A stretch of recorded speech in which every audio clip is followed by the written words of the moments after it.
Chapter 1 Prologue. I had signed my death warrant the moment I stepped onto that street. It honestly wasn't my fault, well, mostly. A quick glance left and right showed an empty street, well, at least empty from my point of view. I didn't take into account how the right side of the street curved sharply at a right angle and then disappeared from view. I crossed the street at a sedate pace, my spatial awareness non-existent. I was debating whether to re-watch all of Naruto or to simply start at Shippuden, a very important decision, as I'm sure you'd understand. Beep. Jolted back into reality, I snapped my head towards the noise. Racing at speeds many miles past the limit was a white semi-truck. Although it was a narrow street, I could have possibly maybe have jumped out of the way. But all I could think of was, God fucking damn it. Instead, I froze. I just stood there like a deer in the headlights, trapped in a paralyzed state of fear, unable to move a muscle. My mind was repeating the same mantra like a broken record: oh my God, fuck, shit, damn it, fuck my life. Next thing I knew, the 2-ton truck slammed into me, and all I could feel was pain, so much pain. It was everywhere: bones breaking, blood boiling, skin burning, organs rupturing, lungs drowning. Being set on fire would have been a walk in the park compared to this. Just when I thought the pain could not get any worse, a white-hot burning sensation crawled across my neck. My thoughts were cut off as my consciousness couldn't process the overwhelming intake of signals erupting from my neck. And just like that, the pain was over. Finding out that you're a transparent, shapeless mass floating 10 feet in the air staring at the scene of your death is certainly a jarring experience. The truck driver had slammed down on his brakes, bringing the truck to a shuddering halt. He threw open his door and rushed towards where my body lay, which brought my attention to the gruesome scene before me. I had been reduced to roadkill, headless roadkill. To say that there was blood was an understatement. My body was literally swimming in its own pool of it. The front of the truck was covered in the stuff as well. I felt for the poor person who had to clean it off. Then there was the matter of my head, or lack of thereof. I took a closer look at what used to be my head. Well, damn. I thought, who's going to wash the dishes now? I'd like to say that I was perfectly normal and my thought processes were only shot due to the fact that I was in shock. I'd like to say that really, but if I'm going to be honest, then I guess you could say I am a little special. Okay, now on to my next dilemma. Why the hell am I still here? I was 100% sure that it is absolutely impossible to survive without a head, and at that moment I spied with my little eye one decapitated body with its former head definitely not attached to said body. Where is the white light? The tunnel? I don't know, Grim Reaper? I mused. There are so many different possibilities as to what could occur after death: heaven, hell, limbo, reincarnation, rebirth, or even nothing at all, just ceasing to exist entirely. I could easily accept all of those options, even the latter, but remaining on Earth as a disembodied spirit would just be depressing and lonely. I refused to be some kind of lingering ghost, you hear me? I scowled. I had no clue why I tried to speak nor who I had tried speaking to. As the words left my mouth, which was rather odd given the fact that I no longer had a mouth, I felt a strange tingling sensation wash over me. For the second time today, I found myself paralyzed, though not by fear this time. It felt as though a supernatural force was holding me rigidly in place. The surreal sensation which had now permeated my entire body had abruptly intensified to a point where it was beyond extraordinarily painful. Unable to focus upon anything other than the absolute pain invading my senses, I was only dimly aware as the world around me disappeared in a vicious swirl of color. Scene change. Waking up from a nightmare was always an arduous ordeal: heart-pounding breathing, heavy sweat, dripping clothes confining. That harrowing feeling of being unable to discern the difference between fantasy and reality. It led to the irresistible urge to search for familiar surroundings, to reacquaint and reorganize myself. My eyes fluttered open and I sat up on a soft bed. Impossibly bright light flooded my senses and I reflexively flinched away from it. There was a distant ringing in my ears and my mind was vaguely fuzzy. For several moments I remained stationary, attempting to adjust. When the light wasn't as piercing through my closed lids and my mind clearer, I decided to open my eyes. After taking in my surroundings, I slapped myself hard on my right cheek, then again on my left cheek. The slaps left my face stinging like I face planted into a pile of needles. But this has to be a nightmare, right? Because in no way, shape, or form was I in my bedroom.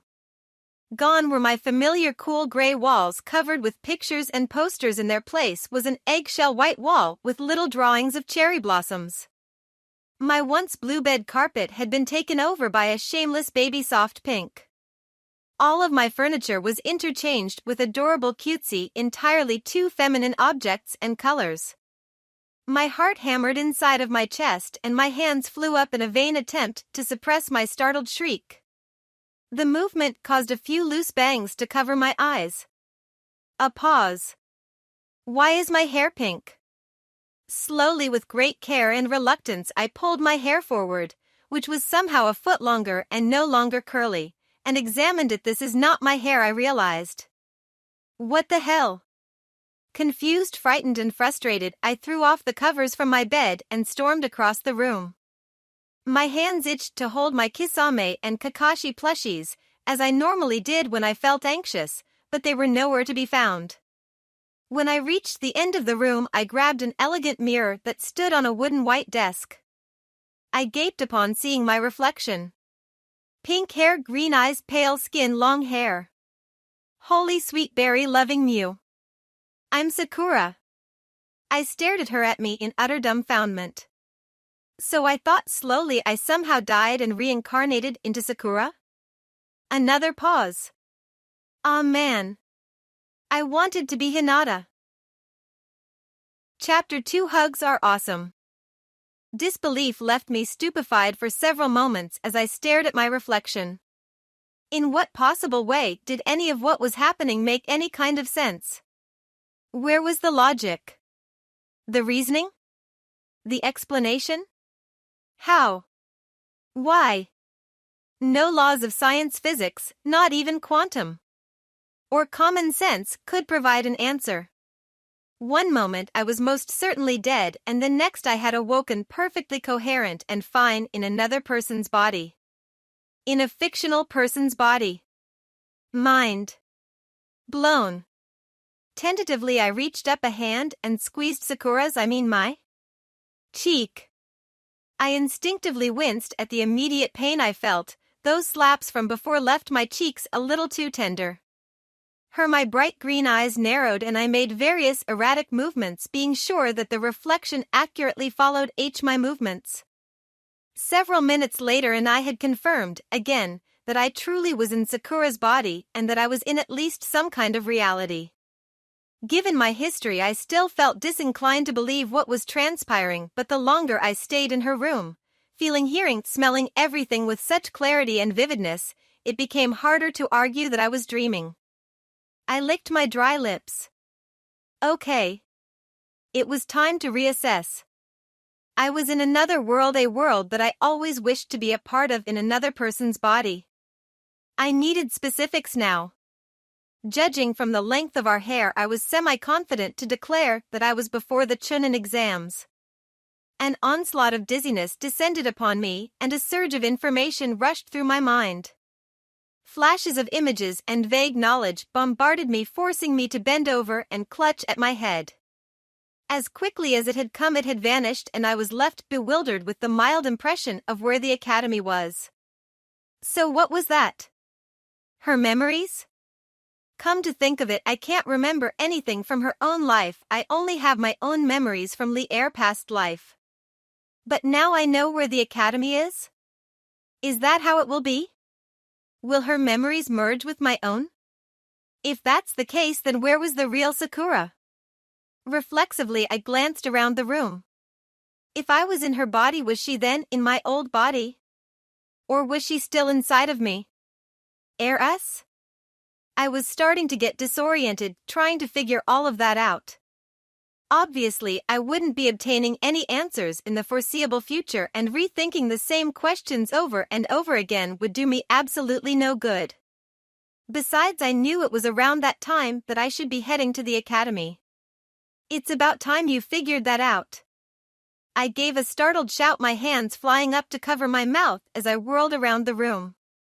My eyes scanned for any possible intruder or explanation for the voice that I heard with perfect clarity.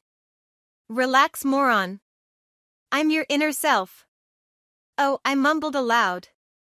Why the hell do I have an inner self? I don't have a contradicting personality. I fully embrace my pervy and crude nature. Ever think that Sakura's inner self was stemmed from genetics and not purely psychological? You're in her body, stands to reason you'd have an inner self too. Besides, are you really that surprised to have a voice in your head given your past life? So you're my inner self, right? Not Sakura's? As far as I know as much as you at this point. Okay. Weird, but okay. So now what do we do? Good question. I could either A. Mimic the storyline perfectly and act like a violent tsundere who is obsessed with someone who is completely boring, B. Make minor changes enough to tolerate living as Sakura, or C. Fuck the storyline. As much as I want to please me, I think the choice is obvious. Fuck up the storyline for personal pleasure. We died rather pitifully because of your stupidity, so let's be sure to go out with a bang, yes? It may not have been the greatest death, but it wasn't like I planned on getting hit. Well, now you can start planning for a better death. This is true. I'm thinking something with lots of explosions. Acceptable. I nodded to my inner self, content with our agreement and tentative plans. Obviously, I wouldn't march straight into the Hokage's office and blurt everything out, way too boring.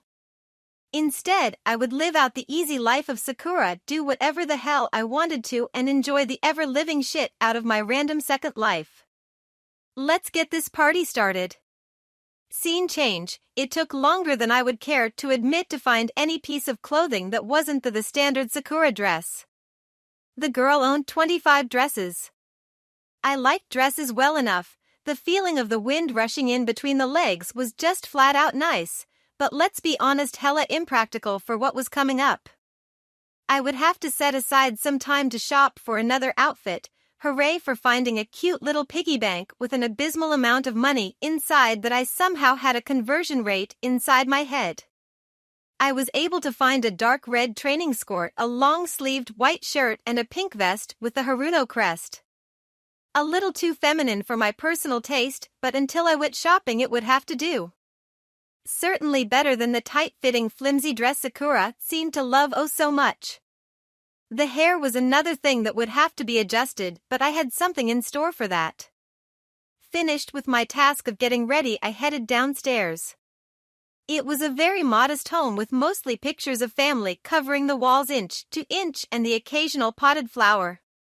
What I saw in the house seemed to match up with the random bits of memory I had floating in my head. To my surprise, no one else was at home. Which was odd because I could have sworn in canon that Sakura's mother was always home, and she most certainly was home the day Sakura left to get her team assignments. Confused, I wandered into the kitchen and noticed a bright yellow note stuck onto a tidy fridge. Dear Sakura, your mother and I won a vacation from the lottery last night. We won't be back for a while, but I'm sure you'll be busy with your new team. We want you to know that we love you so much and we're sorry we couldn't take you with us. Please be sure to eat healthy, don't act too reckless, and don't stay out too late.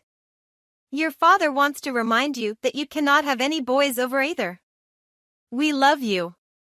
Always and always, Ka-chan and Tu-san. My lips curled upwards as I reread the letter.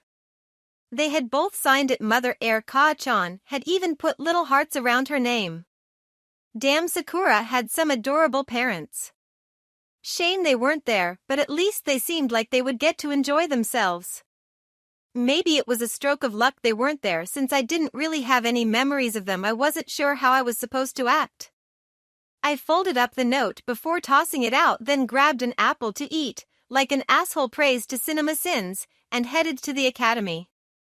As I meandered down the dirt path, I tried to reorganize the buzzing memories I had. It was uncomfortable to think about them because I could distinctly feel that they weren't mine. They were dull, fuzzy, and obnoxiously loud all at once. I knew they were important, so I tried to soak them in and understand them. It would seem odd if the genius Sakura suddenly didn't know some random historical fact that was absolutely as important as a pig's fart in Timbuktu. Pale blonde hair caught my attention and pulled me out of those thoughts. I thought so. I am at the start of episode 3. And here came the first muck-up in Sakura's life. Now Ino wasn't my favorite kunoichi, hail the beauty that is Conan, but to be frank I always thought it was stupid how they destroyed a perfectly good friendship over a boy before they even hit puberty. Worse, over Sasuke. Then they even went so far as to start throwing themselves at him with no dignity or self-worth. I may not have been a hardcore feminist or really put much stock into genders period, but seeing little girls do that was just EW. There was just no way I could do that as Sakura. Nope. Not for Sasuke. Madara or Kisame I could understand. But Sasuke? Hell nah. So really having that rivalry continue on was absolutely pointless. Ino. I called out, a bright smile blooming on my face as I hurried over to her. Ino stopped where she was and turned around to glare at me, hands on hips even. I want to talk to you, I explained, my smile not budging an inch despite her cute, ferocious glare. Like a fluffy little duckling yelling fear me. So talk, she snapped back, her pale eyes narrowing. We're kunoichi now, I began, ignoring Ino's distasteful snort, and I don't want us to fight anymore. That threw the little duckling for a loop. Her glower faded for a moment to be replaced by a confused look before returning full force. What are you talking about, billboard brow? I give up on Sasuke. She blanched. What? I give up on Sasuke. You can have him. She looked positively scandalized, as if I had just told her the greatest taboo ever known to man had been committed by a cute little kitten. You're joking, right? What, did you hit your giant forehead on something this morning? I have a big head because I have a big brain, I retorted, childishly resisting the urge to stick out my tongue. I realized this whole thing is so stupid. She was in disbelief. What are you talking about? We're going to be kunoichis. Our lives are going to be on the line, Ino. I don't want anything to happen to you, and I especially don't want our last words to each other be angry ones. We were friends once, Ino, best friends, and we gave up that awesome friendship for some guy. I'm saying it's not worth it now. I want us to be friends again, and if giving up Sasuke is what it takes for that to happen, then so be it. He's all yours. Which is true. I really don't want anything to happen to the Rookie 9. Except maybe Sasuke. And how do I know this isn't some kind of trick? You don't, I admitted, but it doesn't change the fact that the offer still stands. If you want it to, that is. A perplexed look settled on her face. Ino chewed on her bottom lip, her hands anxiously combing through her ponytail. A full 3 minutes of silence ticked by before she hesitantly said, "Okay, bye, Sakura. I accept your defeat, and I also want us to be friends again." I grinned. Thanks, Ino. Can I hug you? Ino smiled slowly. Sure, be, Sakura. We hugged. I tried my best to contain the inner fangirl squeal of triumphant for hugging my very first character from Naruto. Though I guess they weren't characters anymore. Still. That was too cool. Even though I would have much preferred being in Hinata's body. She's just so cute, and wow, I sound really disturbing? Pedophilic? Creepy? Obsessive fangirlish? Because you are all those things and more. Thanks, bitch. Just doing my job. Ino and I pulled apart. So you ready to head off to the academy? Ino grinned. Yeah. I hope I'm going to be on Sasuke-kun's team. I laughed. I hope Kakashi is going to be my sensei. As we walked, she shot me a curious look. Kakashi? A super awesome shinobi who used to be an UMBU captain, I explained. He's super cool. Oh. And he has a really nice butt. Sounds like my kind of teacher. Scene change, we entered the classroom, both of us grinning. I scanned the classroom and found Naruto sitting next to Sasuke. Then I found Hinata sitting by some random guy. I frowned upon realizing my chances of sitting next to her were dashed. Damn it, a quick peek at Ino confirmed she was upset by the fact that Naruto was sitting next to her precious Sasuke. Her pouting was pretty darn cute and I had to resist the urge to pinch her cheeks and go ah. Thankfully, I was distracted by the greatest ball of sunshine and love looking over at me. Immediately I perked up and grinned at the boy one day to become hero. Good morning, Naruto. Naruto's face turned beet red and he practically spasmed out of his seat to hurry over to me. Gee, good morning, Sakura-chan. Holy shit, he is so adorable. He really does have those whiskers. Ah, I really want to hug him now. Crazy bad. He's like an adorable brat that just needs to be hugged. How in the hell could Sakura have resisted hugging this cutie patootie? Not to mention, how could anyone resist hugging Hinata? Naruto? Yes, Sakura-chan? Naruto eagerly inquired. I'm going to hug you, I told him. What? He stammered, the tips of his ears turning red. I gestured at him. You're adorable. I must hug adorable things, ergo I must hug you. Ino, I'm hugging you next. Ino giggled. You're in a good mood today, Sakura. I'll be in an even better mood if I get to hug everyone I want. Ready, Naruto? Why yeah, he squeaked, a deliriously happy smile on his face. I cheerfully leapt at the main character and threw my arms around his neck, hugging him tightly. He squeezed me back, giggling. Hell. Yes. I just got hugged by the Naruto. Suck it, fangirls. Mwahahaha. Oh. Nice touch, with the evil laugh. Thanks. I was quite proud of it myself. I pulled back and ruffled his hair affectionately. In the next heartbeat, I turned over to my other favorite blondie. Ino? Ino's grin mirrored my own and she threw herself at me. I picked her up, twirling her around in my excitement, which made Ino giggle in delight. Upon setting her back on the ground, I was filled with confidence enough so that I marched straight over to Hinata. The heiress gave a hesitant smile upon seeing me at her desk. Unsurprisingly, she had watched the entire exchange. When wasn't she looking at Naruto? With an unwavering certainty and a bright smile, I bluntly asked Hinata-chan, may I please hug you? What? Hinata squeaked, her cheeks already turning rosy. Please? I suppose so, Hinata responded hesitantly upon seeing my unbeatable puppy dog eyes. I did a victory dance in my head, which looked like the Boomkin dance, before excitedly flinging my arms around her neck and hugging her tightly. Hinata returned my enthusiastic hug with gentle tentativeness, and I was relieved that she didn't appear too uncomfortable when I pulled back. Suddenly I had the vague thought that Irika would be arriving any moment. Perhaps more of Sakura's memories were mixing in with my own, and that was the usual time Irika would arrive. Thinking quickly, I glanced around the room before grabbing the nearest empty spot, coincidentally 2 seats away from Duck-ass. Naruto and Ino, likely taking the hint, hurried to grab their own seats, with Naruto sitting by Duck-ass and Ino by Shikamaru in the back. As Naruto sat beside me, his face still a little red, he prompted, Sakura-chan? So that hug? I smiled at the hero. Yeah. You really are the cutest thing ever, and I absolutely have to hug cute things. You're welcome to hug me anytime. Naruto excitedly exclaimed. Awesome. Hey, why did you choose to sit next to Sasuke? Vibrant blue eyes blinked at me in confusion.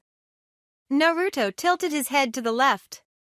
Sakura-chan, why aren't you calling him Kuin or whatever? Why would I? I dismissed, waving my hand in contemptuous gesture. There's nothing special about him. Truly, I was insane to have even liked him in the first place.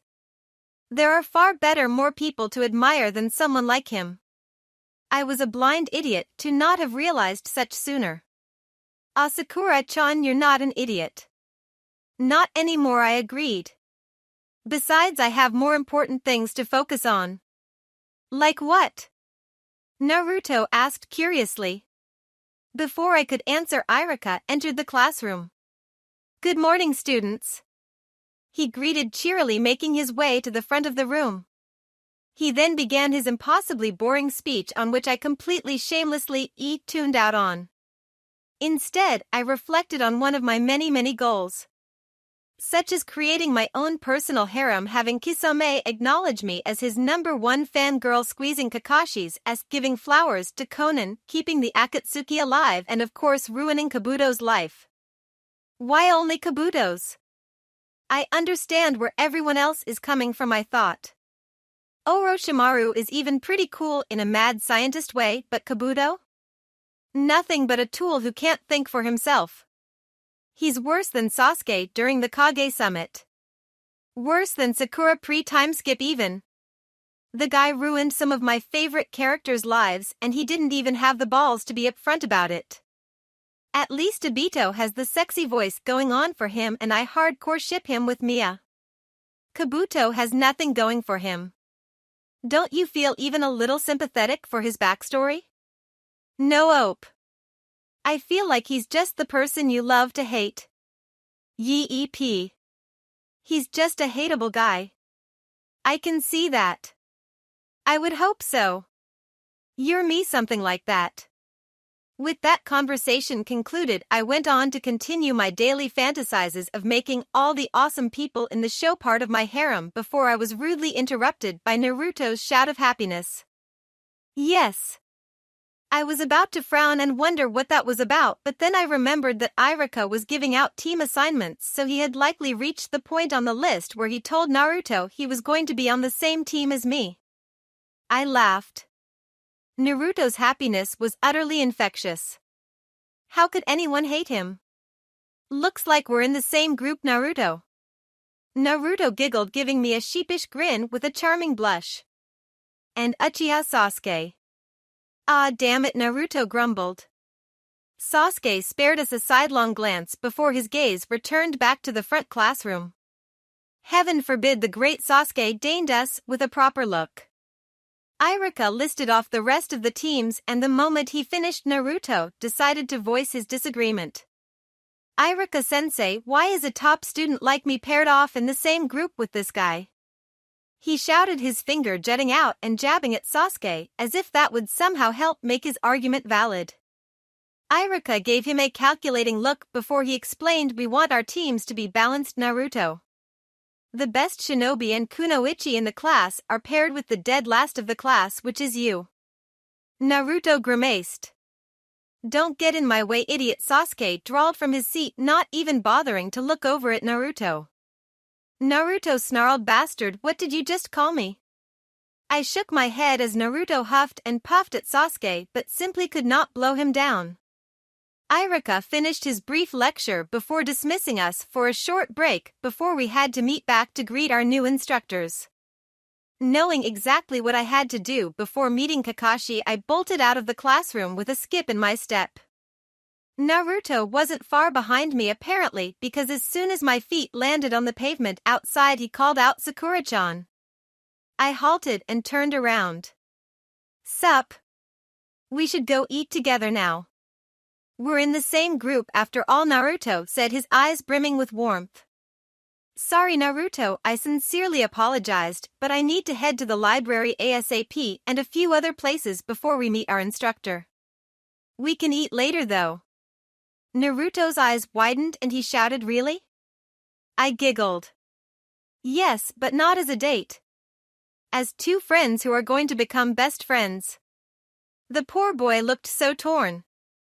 On one hand, I was so going to pop his best friend cherry, but on the other hand, he so wanted me to pop his other cherry. Or maybe not. Maybe Naruto wasn't a pervert like me and honestly couldn't tell the difference between a crush and friendship at that point. He settled on an enthusiastic nod and I headed off. Scene change. My arms ached as I placed down the large stack of books on a stone bench near the academy. I let out a soft relieved sigh to no longer have to carry them around. As soon as class had ended, I made a beeline for the nearest library to check them out. I knew I would have to purchase a backpack ASAP because there was simply no way I could carry them around in my arms for the rest of the day. Thankfully, I could see a shinobi shop roughly a block away from the academy, so I could take care of that before our break was over. I'm going to have to get used to lugging all these around, I thought ruefully. The librarian was already used to seeing Sakura around and had absolutely no reserves about allowing me to check out so many books, well past the limit allowed to academy students or genin. If you want to be able to finish the medical training pre-canon timeline, then yes. If I'm able to get a head start on medical training, who the hell wouldn't want medical training? Guaranteed fallback if the kunoichi career doesn't pan out and the potential to pull off the sexy doctor nurse, then I might be able to focus on other things later on. Maybe even become someone's apprentice. Like who? Kisame-sama, of course. You'd have to become a missing nin and that would definitely fuck up the plot line to a completely unguessable point. A girl can dream, can't she? Why would you want that? I am Kisame-sama's #1 fangirl, of course. Why wouldn't I want to be his apprentice? He's cool, funny, and perfection personified. What? No one can hold a candle to the great Kisame-sama. Stop. Stop right now. I meant skill-wise, why would you to be his apprentice? Learning to use a sword would be sweet, I confessed. Gymnastics and jujitsu don't really deal with weapons. Great for flexibility and venting frustrations, but neither are bad-ass. Beware. I can pin you down. How lame. Whereas with a sword, beware, I can and will cut off your hands. Total badassery right there. All right. You should go get your damn backpack already and start reading.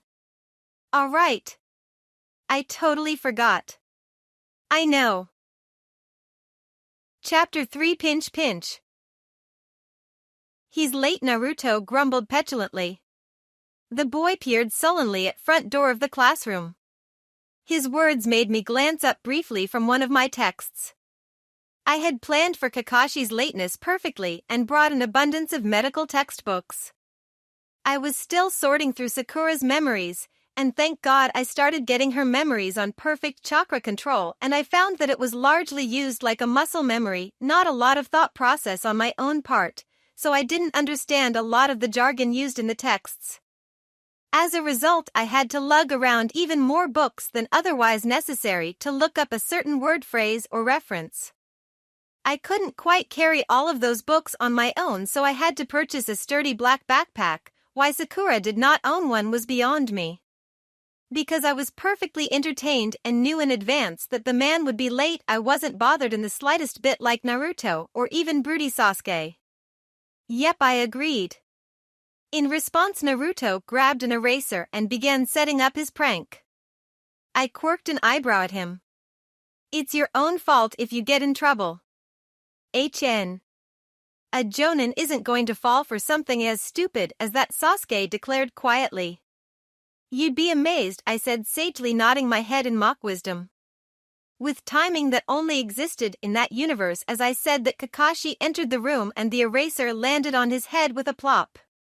Naruto burst out into laughter while I giggled in glee at finally seeing Kakashi in person, and Sasuke stared at him in annoyance. Kakashi slowly picked up the eraser and looked it over before saying, how should I say this? My first impression of you all, you're idiots. I pouted. Don't lump me in with duck ass.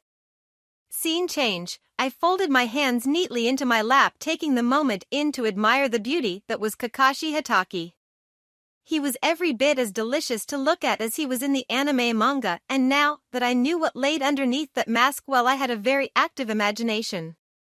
A perverted giggle escaped my lips and Kakashi gave me a mildly concerned look. I will squeeze that ass when you least expect it, Kakashi-sensei, I thought passionately. Jiraiya has nothing on my level of perviness. A warm breeze passed through us on the roof of the academy. The leaves rustled behind us, creating a very relaxing atmosphere. A comfortable, for me at least, silence settled between the four of us until Kakashi was the first to break it. First off, let me have you guys introduce yourselves. What would you have us say? Naruto asked, frowning.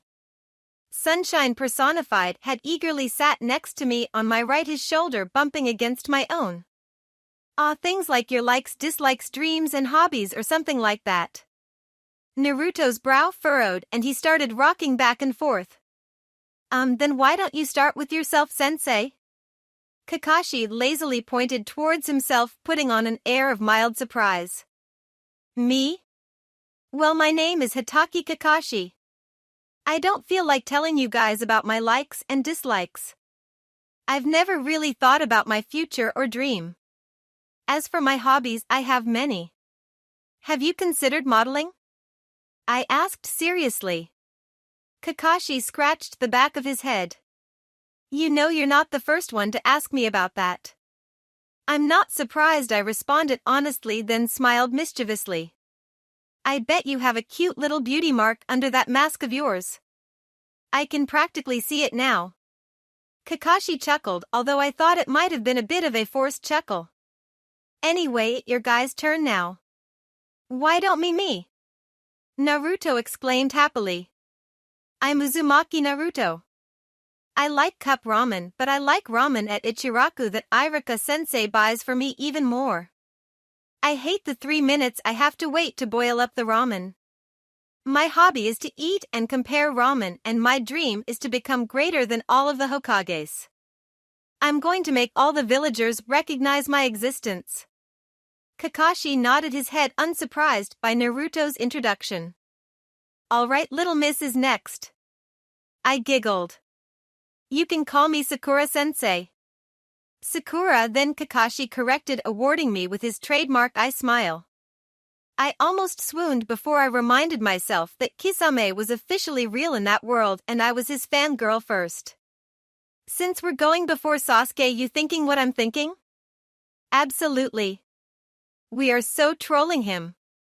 My likes are reading, and I suppose now training. I began slowly, trying to keep a gleeful smirk off my face. I dislike unoriginal posers. My hobby is to admire the beauty that has been placed in this world, as well as to study to become a medical kunoichi. Also, I have one goal that I have no intention to leave as a mere dream, to completely ruin a certain man. Kakashi remained silent for several moments, likely surprised by my introduction. I did my best to school my features into an utterly serious face, but it was a struggle. Naruto seemed genuinely caught off guard by what I had said, and I didn't even care to look over at Sasuke. Kakashi clapped his hands. All right. Next up is you, Broody. Sasuke spoke without hesitation. My name is Uchiha Sasuke. There are many things I hate and not a lot I like. Also, I have an ambition that I have no intention to leave as a dream. The revival of my clan and to kill a certain man. Hey, that sounds like what I just said, I exclaimed, feigning shock. Way to be original, Sasuke, Naruto mocked. Sasuke ignored us. Silly duck ass. Whatever. Trolling Sasuke was a success, I'm happy. All right, Kakashi began, the three of you are very distinctive and interesting. We'll have a mission tomorrow. First, we'll do what only the four of us can do. A very inappropriate image crossed my mind and I giggled. What is it? Naruto asked, eagerly leaning forward and practically vibrating with excitement. Survival training. Survival training? I smirked. Oh. Out of 27 graduates, only 9 pass and become genin. 18 will be sent back to the academy. So in turn, roughly 66% dropout, Kakashi explained, doing his best to appear very intimidating and ominous. Of course that didn't work on me. I still remembered seeing the man turn 50 Shades of Red reading Aika Aika out loud to help decipher Jiraiya's message. Not to mention I knew for a fact that the man treated his summons like family, each had their own bowl and he regularly groomed them.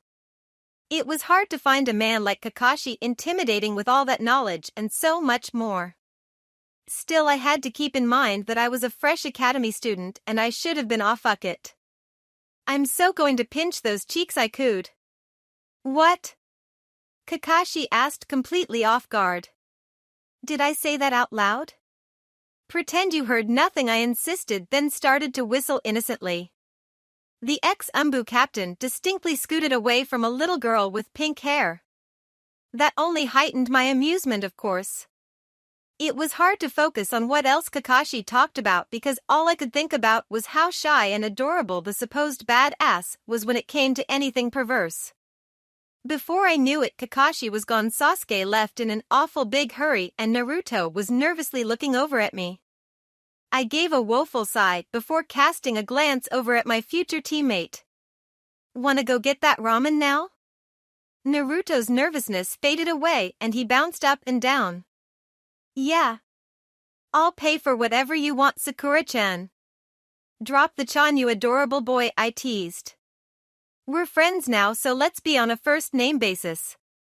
If you pay for our food this time, I'll pay for next time. Next time?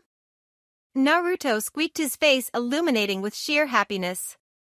Yep. So lead the way. Yada. Scene change. Lunch with Naruto went about as one would expect it to go. The ball of radiance was beyond happy and merrily chattered away about various and unimportant things.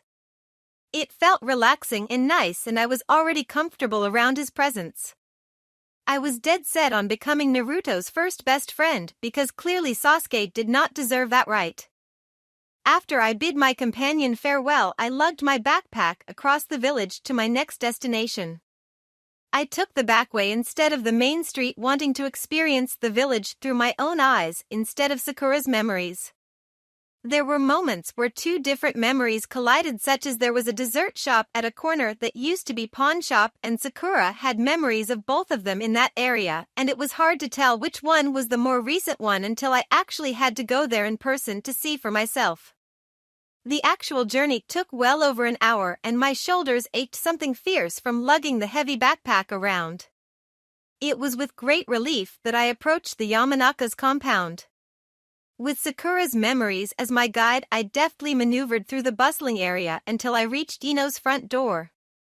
I knocked politely on the door and a solid minute passed by before Ino opened the door. I grinned at her. Hey, pretty lady. Ino's grin lit up her face. Hey. Did your team sensei finally show up? Yeah, I answered, thinking back to my wonderful first meeting with the man who had the world's greatest ass. I even got Kakashi as my sensei, the one with the perfect butt. Ino squealed. That's amazing. I'm so jealous. Our sensei Asuma seems so lazy. I'm afraid he'll be as bad as Shikamaru. You never know, I responded, giving her a sympathetic pat. Do you think you could do me a favor though? What do you need? Ino asked. Can you cut my hair? My parents are gone on vacation and you know how Kaya-chan always cut my hair before. Ino gasped, her hands flying up to her mouth in disbelief. Are you serious? Everyone knows Sasuke-kun only likes girls with long hair. I was serious about letting you have him, I told her. I'm done with him. There are better fish in the sea for me. Wow, Ino uttered, speechless for almost an entire minute before she recovered, looking positively beside herself with smug glee. I'm really glad to hear you say that. Come on inside then and let me work my magic. I gave her a mock bow. Thank you, my lady. While you're here, you should join us for dinner. I'm sure Kaya-chan will be happy to see you again. I will never say no to free food, I told her, perfectly serious. Scene change. When morning came the following day, I woke up a bit earlier than I normally would have in order to finish reading a text I had started last night. I was nearly finished with my first read-through of the first textbook. I would go back to it when I had finished it and create notes in a separate thick scroll I had bought. Why would I ever use notebooks again when I could use scrolls? Only after I had finished with my, surprisingly, meticulous notes would I return the first book I had checked out. I planned on repeating the process for every how-to medical textbook I could get my hands on. Once I had enough knowledge of the basics, I felt confident enough that I could totally try it out on my own. Screw trying it on fish or whatever. I had my own personal Uzumaki with a QB regenerative to boot. Best of all, I could bribe him with food. Completely fair trade. I finished the reading around 6 and started getting ready for the day. With much glee, I slipped on the outfit I had bought yesterday. It wasn't extravagant by any means, it was simple, just like me teehee. I bought black baggy pants that were thick enough not to tear from the trials I would inevitably put them through as a kunoichi. The pockets were deep enough that I could stuff a few mini scrolls in each of them. Sadly, I did not have enough money to buy storage scrolls yet, and the owner was kind enough to provide the fabric and threads required to mend the pants. Not that I knew how to stitch yet or anything. Since I want medical training though, that would have to be remedied pretty quick. Probably. I'll definitely get around to it. Next was a long durable red hoodie. The hoodie's length went down to a little above my knees, but the sleeve length and torso fit me perfectly. With the hoodie, I bought some alternating red and white tank tops to wear underneath in case I got too hot during a training session. Supposedly kunoichi and shinobi could use their chakra to regulate their body heat, but that was a skill out of my reach for the time being.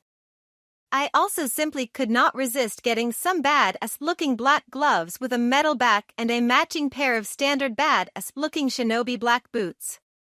All I needed was some sunglasses to put on any time I wanted to make a pun, and I was golden. Time to head out, then I thought to myself. I hefted my ridiculously heavy backpack over my shoulders, way too heavy to carry that shit on one shoulder, and headed out the front door. I paused. Where in the name of Madara's sexiness are the training grounds? Scene change, half an hour later I found the training grounds. I had to stop and ask for directions repeatedly, but I did find my way, so that was a win for me. Apparently Sakura had no memories of ever going to a training ground. Explains a lot. With an air of I did not get lost trying to find this place, I confidently marched up to my teammates, dropped the offensively heavy backpack onto the ground with a loud and very distinct thud, and then fell back on my ass. Sweet freedom for my poor shoulders, I thought, savoring the moment, before I pulled out the first medical book I read along with a thick medium-sized scroll, various pens, and a folded-up lap tray. I felt the eyes of my teammates on me, but for the moment I ignored them as I unfolded the tray, set it up in my lap, unrolled a portion of the scroll, and flipped to the second chapter of the book. I had barely begun writing out my first sentence when Naruto dropped beside me and not so subtly tried to discern what I was reading or writing. "What happened to your hair?" Naruto bluntly asked. I looked up and awarded my friend with a wink. "Like it? I call it the practical." Naruto beamed at me. "You look cute no matter what, Sakura-chan." "Aw, I cooed. You're a big ball of sweetness, aren't you?" Naruto's smile turned a bit more sheepish and I reached over and patted his cheek. "Somehow, someway, I'm going to adopt you." His brow furrowed and he tilted his head. "What do you mean?" "Sure, don't think about it right now." I patted the top of his head, which seemed to make him pretty dang happy, and then I turned right on back to my studies. Naruto was content for all of 10 minutes before he broke the silence again. "What do you have there, Sakura Air Sakura?" "Medical texts," I explained, pulling another one out and handing it over for him to look at. "I'm training to become a medical kunoichi. It's the first step into achieving my end of goal of properly ruining a certain piece of shit's life." "Are you serious about that?" Sasuke asked, barely glancing over at me. "Completely," I confirmed, nodding my head. "The scumbag hurt my precious people." Sometimes you just have to take revenge. Technically, he hasn't done anything. And he never will if I have anything to say about it, so it's not really revenge since the act hasn't been performed. He's still a piece of shit and deserves what's coming to him. He may not have violated the Akatsuki yet, but he is a traitor to Konoha and is a leading factor in Sarutobi's death. That alone would warrant any Konoha shinobi's desire for revenge. This is true. Naruto gasped, peering at one of the chapters. You can understand all of this stuff? You must be a genius, Sakura. Sakura apparently had an eidetic memory. I now had an eidetic memory by consequence. I've decided to stop questioning things. Smiling, I shook my head. Not right away.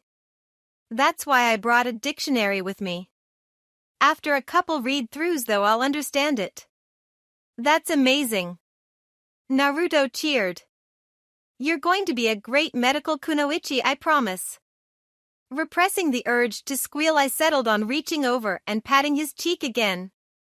And you're going to be the greatest Hokage. My words seemed to have made his day, because for the remainder of the time waiting for Kakashi, absolutely nothing could ruin his goofy grin. Scene change, warm light rested over us and I had to resist yawning. My eyes had grown tired after reading dry text for over 5 hours and taking notes, which was extremely weird. It seemed like I had a cross between my sloppy handwriting and Sakura's perfect style, and I had to consciously think about which language to write in. I chose to keep everything in kanji because there was no reason to hide my note-taking, and I had a little doubt about being able to bullshit my way out of trouble if someone wondered how the hell a 12-year-old girl came up with a whole other language. Although now that I thought about it, I was sorely tempted to try it out. I wonder how far my bullshit would take me against Hibiki. Please don't try to find out. Not today, at least, I reassured my inner. Today? Good morning. Kakashi greeted us. I smile right in place. Good morning, I purred, giving him my best smoldering look. If he was even a little bit disturbed to have a supposed 12-year-old girl attempt to flirt with him, he didn't show it. Naruto folded his arms across his chest and yawned. You're late, sensei. Sorry, but a black cat crossed my path, so I had to take the long way, Kakashi explained. I nodded my head. That sounds perfectly reasonable. Did you accidentally break any mirrors on your way? Actually I almost did, Kakashi said. It was so harrowing I had to stop by the nearby pet shop to deal with it. Then I ran into another black cat there, and you simply would not believe, Naruto shouted. Enough. No one cares. Give us the stupid test already so we can pass it and get some lunch. You can tell it to me later in private, sensei, I shamelessly flirted, tossing in an extravagant wink to boot. Kakashi chuckled awkwardly and went over to a nearby training post and placed an alarm clock. All right. He then reached into his back pocket. I took the moment to admire his backside, once more affirming the belief that he had a fine ass, before producing the infamous duo bells. The young man turned back towards us and presented them to us. Today's assignment is to take these bells away from me by noon. Those who can't do it won't get lunch and will be tied to those nearby posts where I will eat my lunch in front of him. A bit of an eshm. Kakashi turned back towards me, his eyes smile a bit more forced now. Did I say that out loud? I wondered, knowing full and well I did. Pretend you didn't hear that. What's an S, Sakura? Naruto asked. It's when stop, Sasuke ordered. There is no need for that kind of talk. Just because puberty hasn't hit you upside the head yet doesn't mean you have to spoil it for the rest of us, I grumbled. You will never become a proper kunoichi with manners like that, the Uchiha heir said disdainfully. You'd be surprised, Kakashi muttered, likely thinking of a certain super pervert. Then he clapped his hands. That's neither here nor there. Your time starts now, students. If you want to become genin, you need to obtain a bell or you will be sent back to the academy. Begin. How scary, I mocked, then turned on my heel and leapt off into the trees. I didn't bother hiding myself picking the first tree and just sitting down on the highest branch. My legs swung out and I prepared myself for what was going to be a spectacular show. I should have brought popcorn. That might have been pushing it considering your plan. Heh heh. True to his canon counterpart, Naruto stood alone in the center of the clearing, his arms crossed over his chest and a determined gleam in his eyes. Yash! Let's face off fair and square. Kakashi visibly winced, a deadpan expression settling over his face. Are you a bit off kilter? What's off kilter is your hairstyle. Naruto brilliantly countered. I think his hair is quite nice. I would concur. Naruto let out a battle cry that was reminiscent to a toddler screaming, such a cutie patootie, as he charged to one of the world's greatest S-ranked shinobi. During the charge, Kakashi casually reached into his back pocket. Naruto caught the movement and stopped short of engaging with Kakashi, a wary look on his face. Kakashi didn't even look over at Naruto, his one visible eye locked on the famous memorial stone. I will teach you the key shinobi rules. Rule 1: Taijutsu. Kakashi finished pulling out his copy of Ika Ika, flipping it open to where he last left off. Naruto was bewildered by the actions. What's wrong? Kakashi asked, not looking up from his porn. Why won't you come over and attack? Why are you reading at a time like this? Naruto asked, still befuddled. Why? It's because I was curious about what happens next. Don't worry with you guys, as my opponents, it makes no difference if I'm reading or not. Naturally, his words set off Naruto's quick temper and the Uzumaki charged at him without a care or thought in the world. Naruto leapt high into the air, his right fist balled before he brought it down towards Kakashi's face. The Jonin lazily blocked it with one hand, so Naruto transitioned into a spinning kick. Kakashi ducked underneath it, and as Naruto fell back to the ground, the ball of energy launched a punch forward with all his strength. Before the punch could even come close to connection, Kakashi had vanished, only to reappear behind Naruto in a crouched position with fingers posed into the single most dangerous jutsu in all of existence. I began to shake with quiet laughter in anticipation for what was coming. Shinobi shouldn't let the enemy take them from behind multiple times, idiot. You're too late now. Konohagakure's ultimate taijutsu. Naruto let out a shriek, launching up into the air, and that's when I lost it. 1,000 years of pain.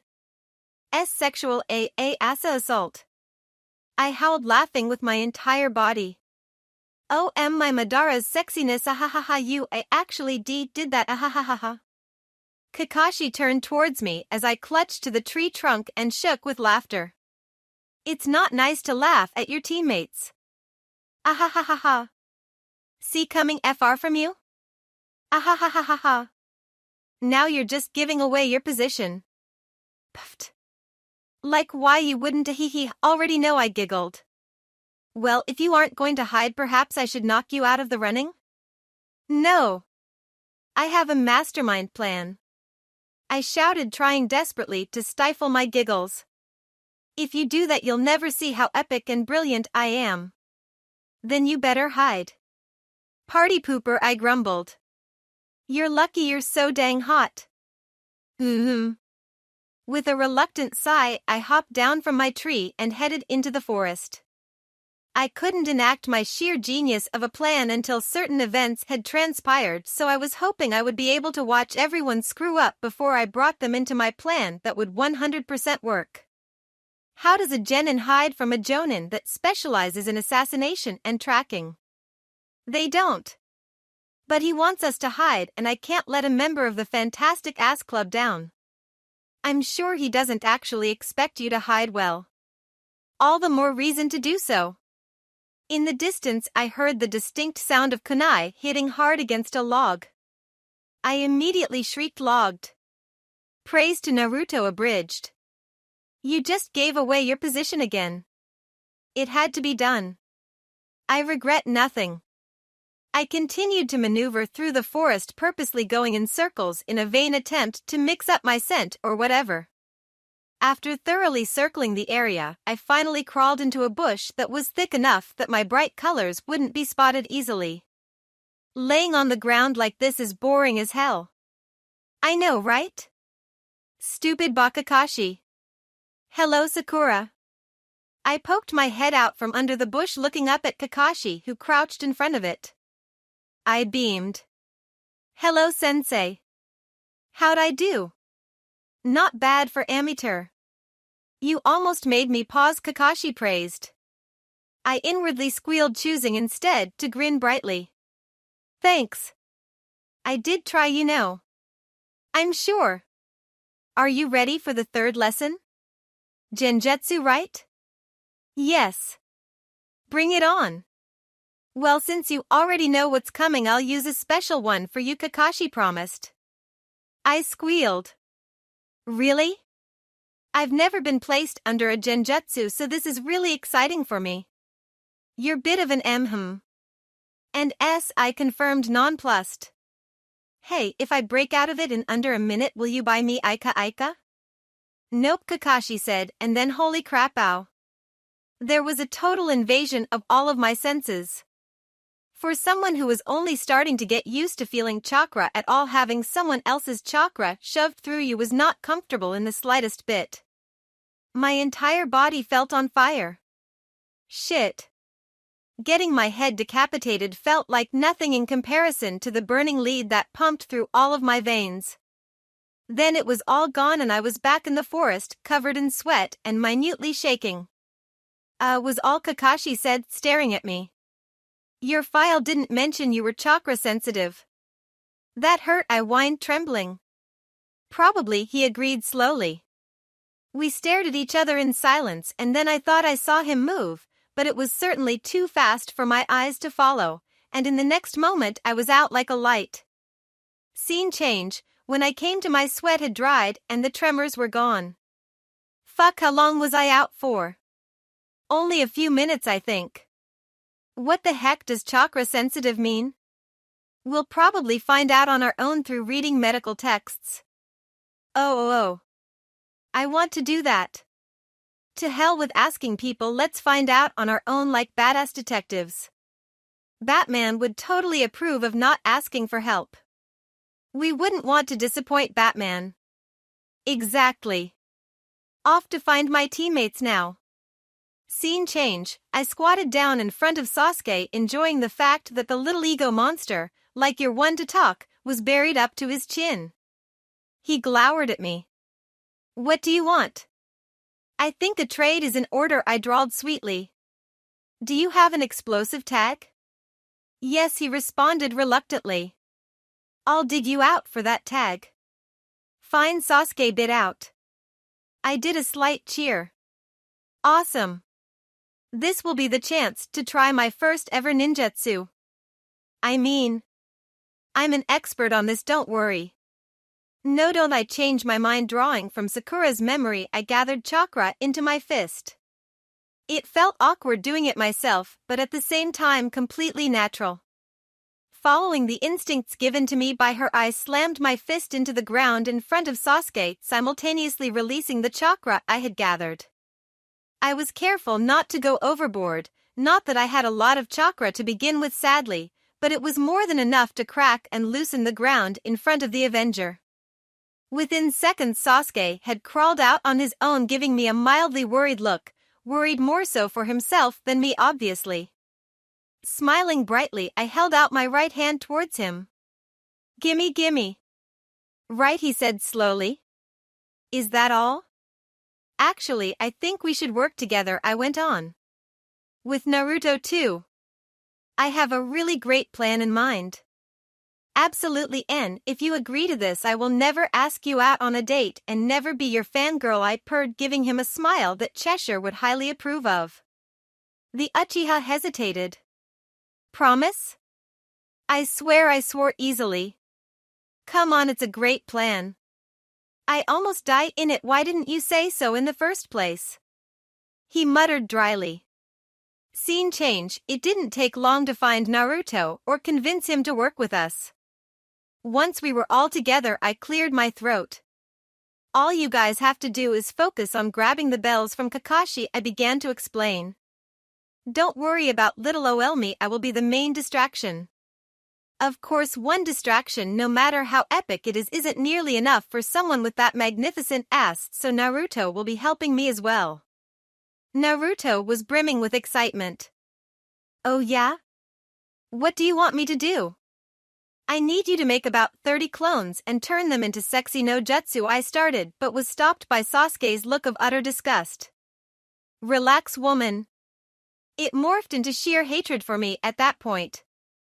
Look, Kakashi-sensei is clearly uncomfortable with his students flirting with him. If Naruto turns into a naked girl and starts charging at him, he'll be at least a little distressed. Sasuke blinked at that. Wait, is that why you were flirting with him all this time? To see how he would react? A pause. Sure, let's go with that. Wow, you're really smart, Sakura. Naruto cheered. Anyway, so, while I am the main distraction on my signal, which will be the word boom, by the way, Naruto will start charging in with his clones and Sasuke will hide amongst them. Kakashi is going to act very fast and he is going to come straight towards me, so Sasuke, you need to be prepared to grab the bells from him the second he gets near me. Simple enough, right? Right, Naruto agreed while Sasuke awarded us with a curt nod. Then it's settled, I declared. You two get ready and listen for the word boom. Scene change, sensei. I called, waving my hand up in the air over at Kakashi. I stepped into the clearing completely relaxed with a big smile on my face. Are you going to try now, Sakura? Kakashi asked, giving me his eye smile. I pulled out a piece of paper. This is an explosive tag Sasuke gave me. You better give me the bells or else. Or else what? Kakashi asked. I giggled and stuck it on my forehead, channeling enough chakra that my hand flowed a soft blue. Or else I go boom. All hell broke loose. The air was knocked right out of me and my world titled. In the next heartbeat, I was on the ground with a positively livid Kakashi, over me. My right hand twitched and I reached up and around him and pinched his right booty. He was off me in the next instant, channeling minor killing intent towards me, but hell, I just pinched those butt cheeks, so I was pretty dang happy. I looked over at Sasuke, who had his face covered by his hands. I asked, did you get them? Yes, he ground out. If I knew that was what you were going to do, I would have never given you. You can have it back now, I told him, pulling out the explosive note and handing it to him. Kakashi was furious, releasing enough killing intent that Naruto and Sasuke started to wince. What were you thinking? It wasn't a real explosive tag, I said. I have an eidetic memory, so I drew a fake one last night. I just wanted you to think I had a real explosive tag, which is why I asked Sasuke in case you were listening, so you would take me seriously. I think you broke my ribs though. I rummaged my other pocket and pulled out the many other fake notes I had made and held them out to him. See? Perfectly harmless. I'm too perfect to get myself killed. Besides, now that I have seen that this world can create beauties such as yourself, why in the name of Madara's sexiness would I want to leave this place? I finished with a wink. Besides, pretty ingenious, huh? Told you guys it was an awesome plan. You have worrying definitions of awesome, Kakashi muttered, then turned to Sasuke. What are you going to do with the bells, Uchiha? Sasuke looked down at them, then reluctantly gave one to me. It was her plan. She at least earned a bell. If anything, she's dedicated. I threw the bell over to Naruto. Naruto can have my bell. And now we have all passed. What? Naruto asked, fumbling to catch the bell. This was a team exercise. I began, taking a moment to enjoy the spotlight. We won as a team, and so we pass as a team. The bells were only meant to divide us. How many two-man genin teams with fresh academy students do you see running around? And even if I'm wrong, I'll still choose to be the one tied up and failed. Sasuke and Naruto are my comrades and they take priority over everything else. After all, pause for dramatic effect. Pause for dramatic effect. Pause for dramatic effect. Pause, pause, pause, pause, pause, pause for the love of Madara's sexiness, pause. Those who don't take care of their friends are worse than scum, I finished. Do you disagree with my explanation, sensei? Kakashi was quiet for a moment before his eye smile returned. No. Congratulations, you all pass. Return here sharp 600. Oh, and Sakura, try to keep your hands off me. I make no promises, I said, preening under his praise. Then I guess I'll have to show you a new meaning to S, he said cheerfully. Oh boy. He's going to make tomorrow hell for us, isn't he? Maybe I shouldn't have provoked him so much? I briefly remembered the feeling of pinching the perfect ass and discreetly wiped at my nose. Nah. Definitely worth. Extra, you probably should go to the hospital though, Sakura Kakashi went on. I might have broken a few ribs. Only if you carry me there. On second thought, why not come to training tomorrow, the way you are now? Whatever you want, say and say. Kakashi looked up to the sky. This is karma, isn't it? The goggle gods have spoken. What? The goggle gods spoke to me while I was shopping last night, I whispered solemnly. I have to do their bidding or else I'll never learn about the rainbow stick story. Again, what? I don't know.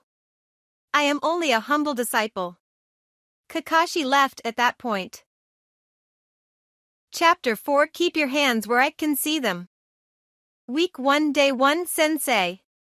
I greeted enthusiastically. I brought lunch for today. Would you like me to feed you?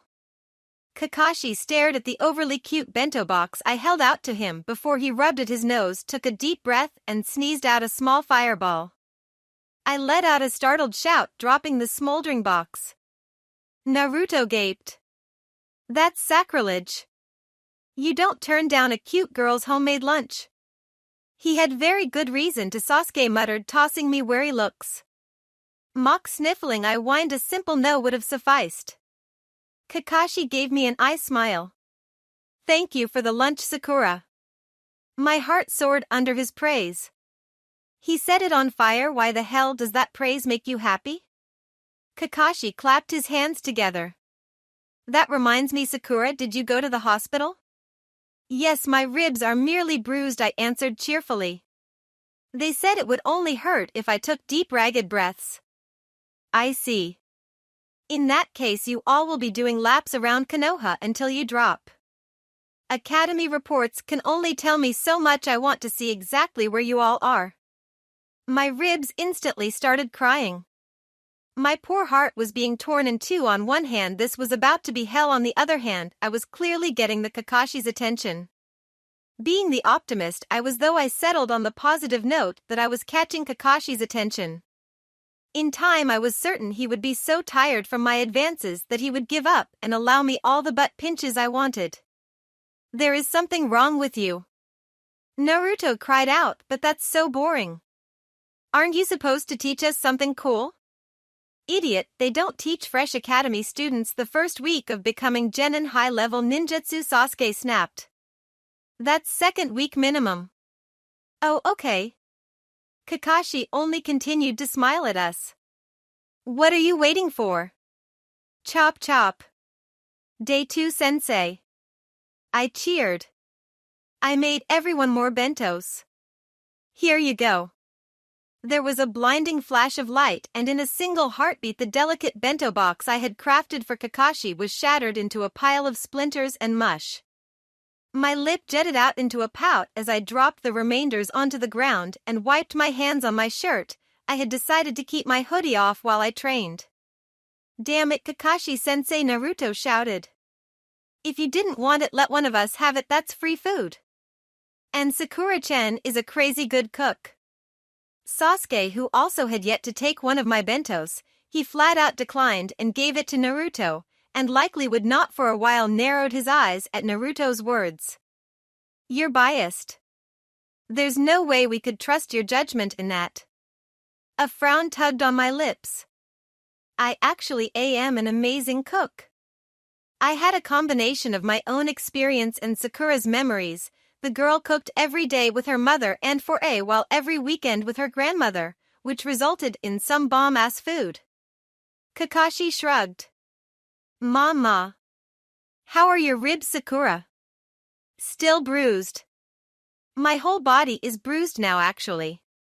Superb. Let's do some upper body strength testing today. Go until we drop. Naruto sullenly asked. You know me so well. Day 3 sensei. Here's your bento. The ground rumbled underneath my feet before a pillar shot upright in between my outstretched arms and knocked the lunch high up into the air. No, Naruto cried out in despair. She made pizza. You didn't know about pizza before today, is it really that good? Sasuke muttered, staring at the bento box he had given to Naruto. Naruto had taken a tentative bite into the homemade mini pizzas before he inhaled his box, then Sasuke's. It had fresh tomato sauce with a special combination of spices and herbs. I put in mildly, watching Sasuke's eyebrow twitch minutely. Tomato sauce? He said slowly. What do you mean? You and Kakashi will just have to try it and find out, I responded simply. The pillar crumbled away into a soft pile of dirt. Kakashi chuckled. Enough playing around, children. Today I will take you through my favorite obstacle course. It was created by a good friend of mine. He paused, youthful friend. Oh God. We got this. Day 4 here, sensei, I purred, holding out his bento with my one good arm. Kakashi coughed and a multitude of spears pierced through the bento. Naruto dropped to his knees in anguish. Why are you doing this to us? Okay, she cannot be that good of a cook, Sasuke declared. You that sure? I asked him. He hesitated. You can't be. I'm thinking about a meat lover's pizza tomorrow, I hummed. Would that make you feel better, Naruto? Naruto sniffled. I want extra pork on mine. Okay, you can have extra pork, little man. Kakashi clapped his hands. It's time to get to work, my cute little students. Sakura, how long will your arm be in a sling? The doctor said as long as I didn't fall into any more spike pits, everything should be healed up in a few days. Great. Then let's move on to obstacle course level 2. If the three of us looked a bit paler at his words, we would never admit it. Day 5 say, I sung, holding out his homemade bento. I made this special for you. Within the blink of an eye, the bento had been knocked out of my hand and nailed to a nearby tree. Naruto let out a wail. What the hell is wrong with you? Sasuke demanded, clutching his own empty bento box. Kakashi blinked. Is it really that good? Tomato. Sauce. Kakashi rubbed the back of his head. Oh well. Time for obstacle course level 3. I hate you, Naruto told him. I'm okay with that. Day 6 Kakashi-sensei. Kakashi poofed into a plume of white smoke only to be replaced by a note that said self-training day. See you tomorrow. The three of us stared at the note with mixed expressions. Sasuke shoved his hands in his pocket. I'll eat his bento then. The hell you will, Naruto growled. Why won't he eat my food? I wondered. It's not like I'll drug him this early on in our relationship. We don't have a safe word yet. Both boys shuffled a few inches away from me. Day 7 I'm disappointed in you three, Kakashi began before I could even open my mouth. Then I heard what he said and my heart positively shattered into 1,000 little pieces because that was the opposite of praise. That was anti-praise that he dished out on us. A low keening noise crawled out of my throat and I fell to my knees under the heavy burden those cruel words placed upon me. You broke her, Naruto accused, kneeling down and patting my back.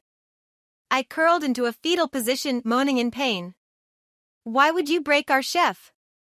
Sasuke asked, glaring at Kakashi. Kakashi was stupefied. All I said was that I was disappointed. The moan turned into a wail of despair. Naruto and Sasuke glowered at Kakashi. How is she supposed to keep making food if you break her? Fix her now. Was all Kakashi could say for a solid minute. Then he cleared his throat and kneeled down in front of me. Sakura? How did I break you? Why, you said the D word, I whispered dreadfully. How could you? Kakashi's right hand drifted up and rubbed at his face. Right. Okay. I take it back. I'm not disappointed in you.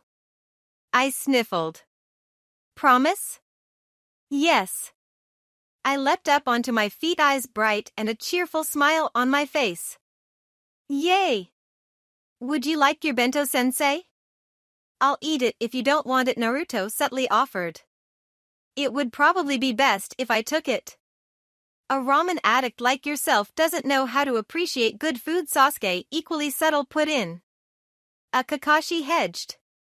Sakura, would it be alright if I gave the food to someone else instead? And he eats it on my behalf. I squealed. Does that mean you'll take my bento? Sure, Kakashi said slowly. This is actually a good opportunity to introduce you guys to my summons. I stilled. Oh. My. Madara's sexiness. Doggy time. At last, is it doggy time? Trying to remain utterly cool, I calmly responded. That sounds great. I was certain to keep the high-pitched note out of my voice that time. Wouldn't want to scare off Kakashi from summoning the world's cutest summons ever. You aren't actually going to give a perfectly good meal to summon, Sasuke incredulously stated. Instead of verbally responding, Kakashi knelt on the ground, placing his right palm down. There was a puff of smoke and the cutest woodest whittle puggy wuggy ever appeared before us. Resist, woman. Resist the temptation. We have to play it cool, otherwise he'll never summon Pakken for us again. I am trying. My body quivered with excitement as I tried to contain myself. I lowered myself to Pakken and whispered, I love you. Oh. My. Madara's sexiness. You are pathetic. Pakken tilted his head. I am pretty lovable. And crazy cute, I agreed, my hands itching to touch his paws. May I please touch your paws? Only good kiddos get to do that. Are you a good kid? Pakken asked patiently. No, Kakashi denied for me, ignoring my squawk of betrayal. Pakken, this my team of minions. Minions, this is one of my summons, Pakken. He looks lame, Naruto muttered. I gasped, snapping my head around and glaring at the sunshine. Naruto Uzumaki, you apologize this instant. That there is the cutest little ball of badassery you will ever meet. Naruto scratched his cheek, still looking dubious. Okay. Sorry, cutest little ball of badassery I will ever meet. Pakken nodded his head slowly. I get that a lot, don't worry about it, kiddo. Kakashi cleared his throat. Returning to the point. Sakura, will you not break down again if I give Pakken my bentos? I would have made doggy treats if I knew you were going to summon the world's cutest dog, I told him, so I suppose I'll have to settle for him eating your lunch. Although I really think you should try it, sensei. Kakashi clapped his hands. Then it's settled. Let's finish eating and we'll try level 3 again today. What a waste, Naruto grumbled. Week 2, day 3, every inch of me was sore. I had certainly done extensive workouts before. My sensei demanded each student maintain a certain level of athleticism to attend her higher skill classes, but my body had been built up to that point before I really pushed myself. The lifestyle and athleticism required in the Narutoverse was next level in comparison to my previous life. Not to mention Sakura's body was significantly weaker and more underdeveloped than what I was used to. I had finished my battle with puberty, so I had grown used to a developed body only to then be thrown into a 12-year-old's body at the start of her battle with puberty. Moreover, Sakura had done next to nothing, aside from dieting, to keep her body in shape. What I was used to being able to do and what I wanted to do I simply could not anymore. Not that that stopped me, of course. If I wanted to be a badass, which I did, then I had to suck it up and push through. For the past week and a couple of days Kakashi had put our team through the ringer, something of which he did not do in canon. If I remembered correctly, after the bell test, Team 7 had been placed on about a month's worth of D-ranked missions before Naruto snapped and demanded for AC rank. The fact that Kakashi decided to physically push us every day 7 hours a day, noon to 7, instead of half-assedly sending us on D ranks meant that something I did changed his mind. And I knew exactly what I had done to cause that change. I had made him a teeny tiny bit annoyed with me. So if Kakashi being annoyed with me resulted in him becoming a brutal teacher in a vain attempt to extract vengeance upon me, well, how could I possibly deny such wonderful training to the team? It was certainly better than weeding someone's garden. Really. That was my reason for trying to get under Kakashi's skin. Not at all because it endlessly amused me to make the man squirm. Honestly. So after a brutal session of training I would crawl my way home and force myself to read at least one chapter out of the texts every night. Never had I been more grateful for an eidetic memory before. I simply would not have been able to retain any information that I read after such long workouts otherwise. The past 2 days, however, I had noticed that I wasn't ready to pass out after the training sessions. In my previous life, such noticeable improvement so soon would be rarer than the sparkling fart of a unicorn. With chakra in the Narutoverse, though, it seemed as though almost all basic knowledge of human anatomy, expectations, and whatnot was absolutely worthless. Which made sense given the stupendous feats some shinobi and kunoichi were able to perform. If they developed the same way as humans from my first life, then it would have been impossible for them to do half the things the manga claimed they could do. Since everything I had seen thus far only further proved that the manga was 100% accurate, I was inclined to simply believe that the humans of the Narutoverse were just special. Keeping that in mind, I took my noticeable improvement as a sign to move on to the next step of my medical training. Despite my legs screaming at me to stop what I was doing, go home and take a nice long salt bath. Are we really doing this? Do you actually think she'll help us? Of course she would. I thought, indignant. She's one of the nicest people I know. But if her father disapproves, it'll never happen. Well, why would he disapprove this? Because you're a highly suspect person for his precious little girl. I am not okay, so maybe I am a little suspicious, but he doesn't know that. I could practically feel my inner roll her eyes at me. I resisted the urge to stick out my tongue, knowing that it probably wouldn't leave a good impression on those around me. Those meaning the Hyuga compound guards. Hello, I began, drawing the two men's attention. My name is Haruno Sakura. I was a fellow classmate of Hinata-chan, and I was hoping I could speak with her in regards to a semi-important matter. Is Hinata-sama expecting you? The first guard inquired. Probably not, I admitted, keeping my grin up, but given that she's not a clan head, that shouldn't really matter, should it? It's typically polite to schedule appointments with heiresses, the second guard explained. Oh. I'm sorry, I honestly had no idea.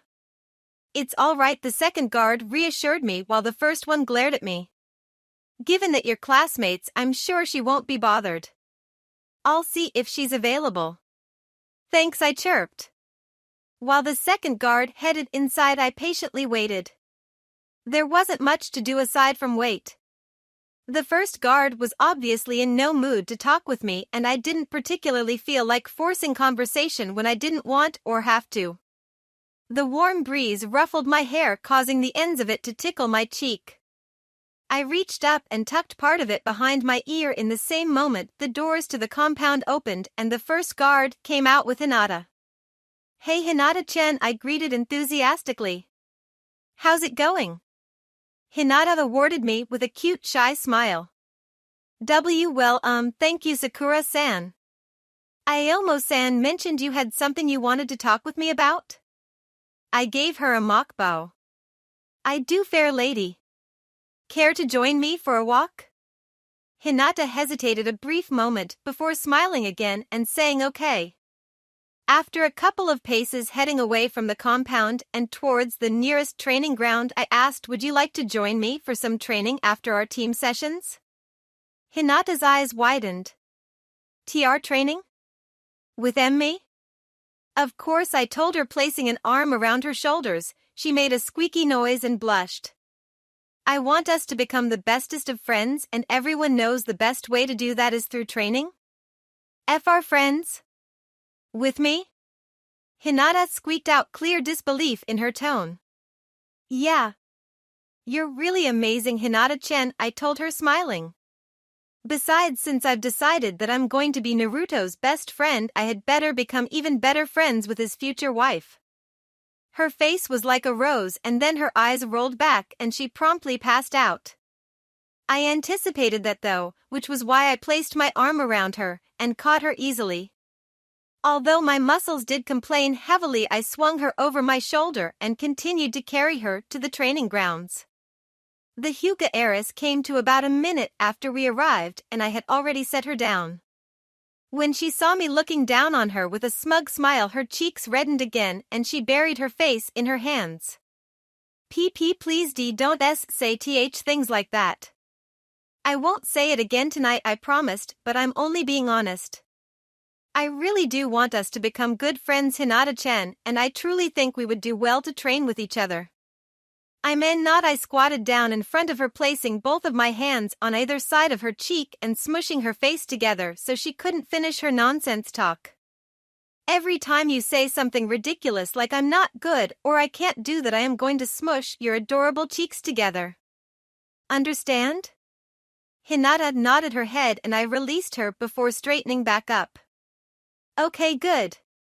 You are an amazing kunoichi, Hinata-chan. Anyone who ever tells you otherwise has to deal with me, okay? Now back to the point, I want to train with you. Will you train with me? Hinata's hands wrung together as she anxiously fidgeted. I would like that, but I also have to, train with my team. I do too, I told her, so how about we meet here around 7:30 every night?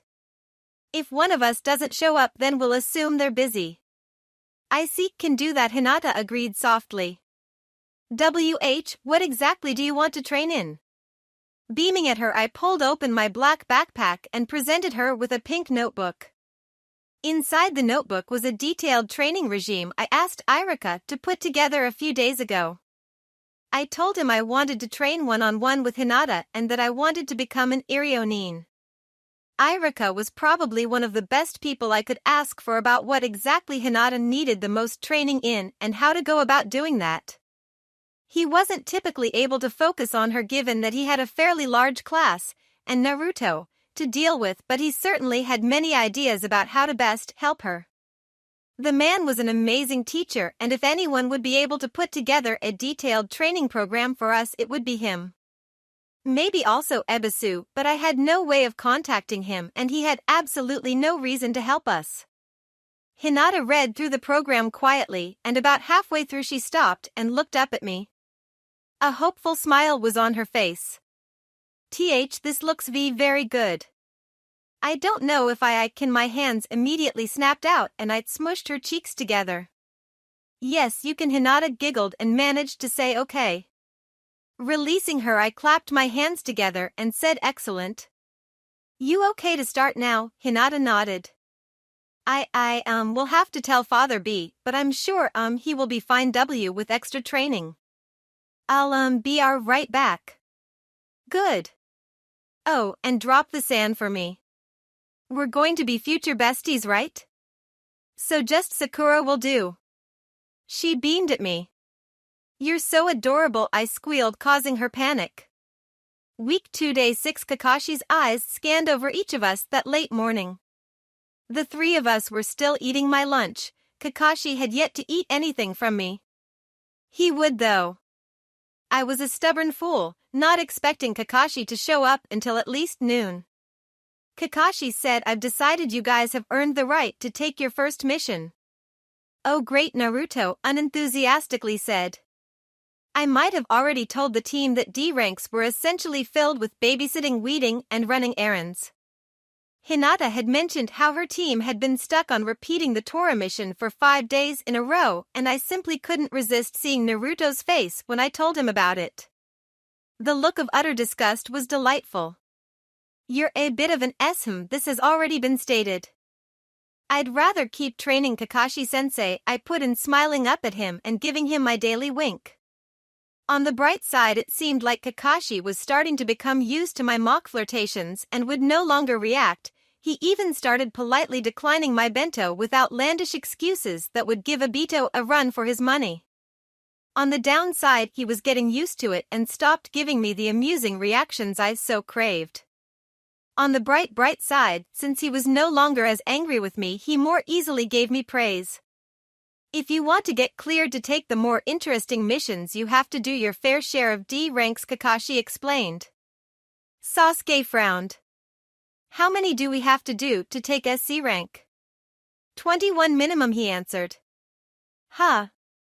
That'll take forever and a day to complete," I mumbled, my brow furrowed. "Why don't we each take a D rank and complete it on our own? We should compete to see who can complete the most before we reach our quota. At least make it interesting." At the prospect of a contest, both boys, naturally, looked interested.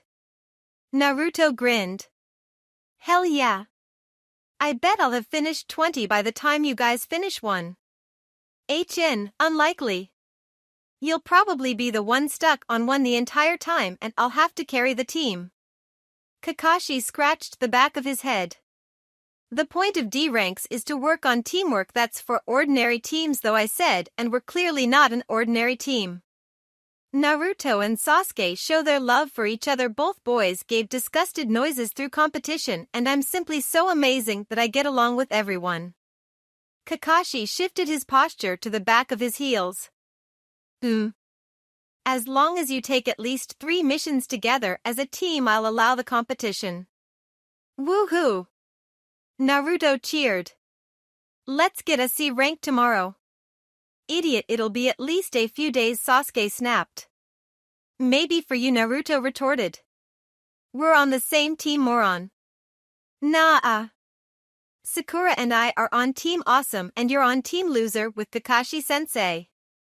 "I want Kakashi-sensei to be on our team though," I whined, then paused and slowly smiled at Kakashi. "Or maybe we should have our own team in private." Kakashi covered his eyes with his right hand, letting out a long sigh. He. "You're worse than a pervy old man, thank you." Week 3 Day 5 It's time, Gigi. Naruto declared, a triumphant grin on his face. "We're ready for our C rank, so hand it over." Sasuke and I flanked our bundle of sunshine teammate. Sasuke had his arms folded across his chest, whereas I had my hands behind my back so Kakashi could see them. I now had to always have my hands visible to Kakashi. It was so worth it though. I was immediately hosed down with a low-powered water dragon afterwards that knocked me out for the day, but hey. Worth. Sarutobi smiled fondly at Naruto, inhaling from his pipe. "Is that so? Kakashi, do you think your team is ready?" "I suppose so," Kakashi said with a shrug, his single visible eye glancing over to where I kept my hands. I wiggled my fingers in hello, disappointed he didn't react further than that. Sarutobi nodded his head. "Very well. I have just the mission for you. Please send in Tazuna." There was a pregnant pause before the doors opened to the mission room and the old drunk himself entered the room. "Huh. You know, I kind of thought our first mission might have been something different. Plot no jutsu strikes again. More like fate no jutsu." Tazuna's face grimaced upon seeing us. "The hell? They're all kids." "I'll have you know that I'm merely a flat-chested young woman," I corrected him. Kakashi placed a warning hand on top of my head. Naruto giggled at me though. He always found amusement in the ways I could make people squirm like a true best friend. Tazuna barked out a laugh at that. Ha! I am bridge building expert Tazuna. Once I have returned to my country, I will have you protect my life while I finish the bridge. What a coincidence, I had a dream about protecting a bridge builder, I exclaimed. I dreamed an evil tyrant was hell-bent on destroying the bridge, and so a giant fox, a baby duck, and I had to band together to defend the builder. It had quite the epic battle in it, let me tell you. Kakashi's grip on my head was starting to become a little uncomfortable. Tazuna nervously laughed. Oh. That sounds like quite the crazy dream. She's quite the crazy student, Kakashi agreed. I beamed under the praise. That was not praise, you praise whore. Scene change, we had an hour to pack our things and head off with Tazuna. I dropped by the Hyuga residence and left a message for Hinata that I would be gone for a week or so due to our first C-rank mission. Afterwards I headed off to one of the shinobi supply stores intent on purchasing some essentials for the mission. I wasn't entirely sure what the gosh darn dilly-dally heck I would be able to change without ruining the story. I knew it was important for Sasuke to activate his Sharingan. Hell, I knew there was no way I would be able to stop Orochi friggin' Maru from coming after us during the exam, and I was positive the hacks I know jutsu was essential to our survival. I equally knew Naruto needed to begin his encounters with Kurama. The fluffy creature of badassery would take a while to therapy no jutsu, and it had to start somewhere. Not to mention Naruto had to develop his Nindo. That being said, I really didn't want hotties like Zabuza and Haku to die. It was quite the pickle, really. I had begun my Iryo-nin training with Hinata 5 days ago and had been relatively successful in my endeavors. Once again, I had to take a moment to appreciate Sakura's eidetic memory and her superb chakra control. She might have had an awful temperament in the beginning, but the girl clearly had talent with chakra. It was rather sad, actually, that no one took the time to push her to really bring out that talent. I won't let it go to waste, though. Iryo chakra required precise control in order to conjure, maintain, and control.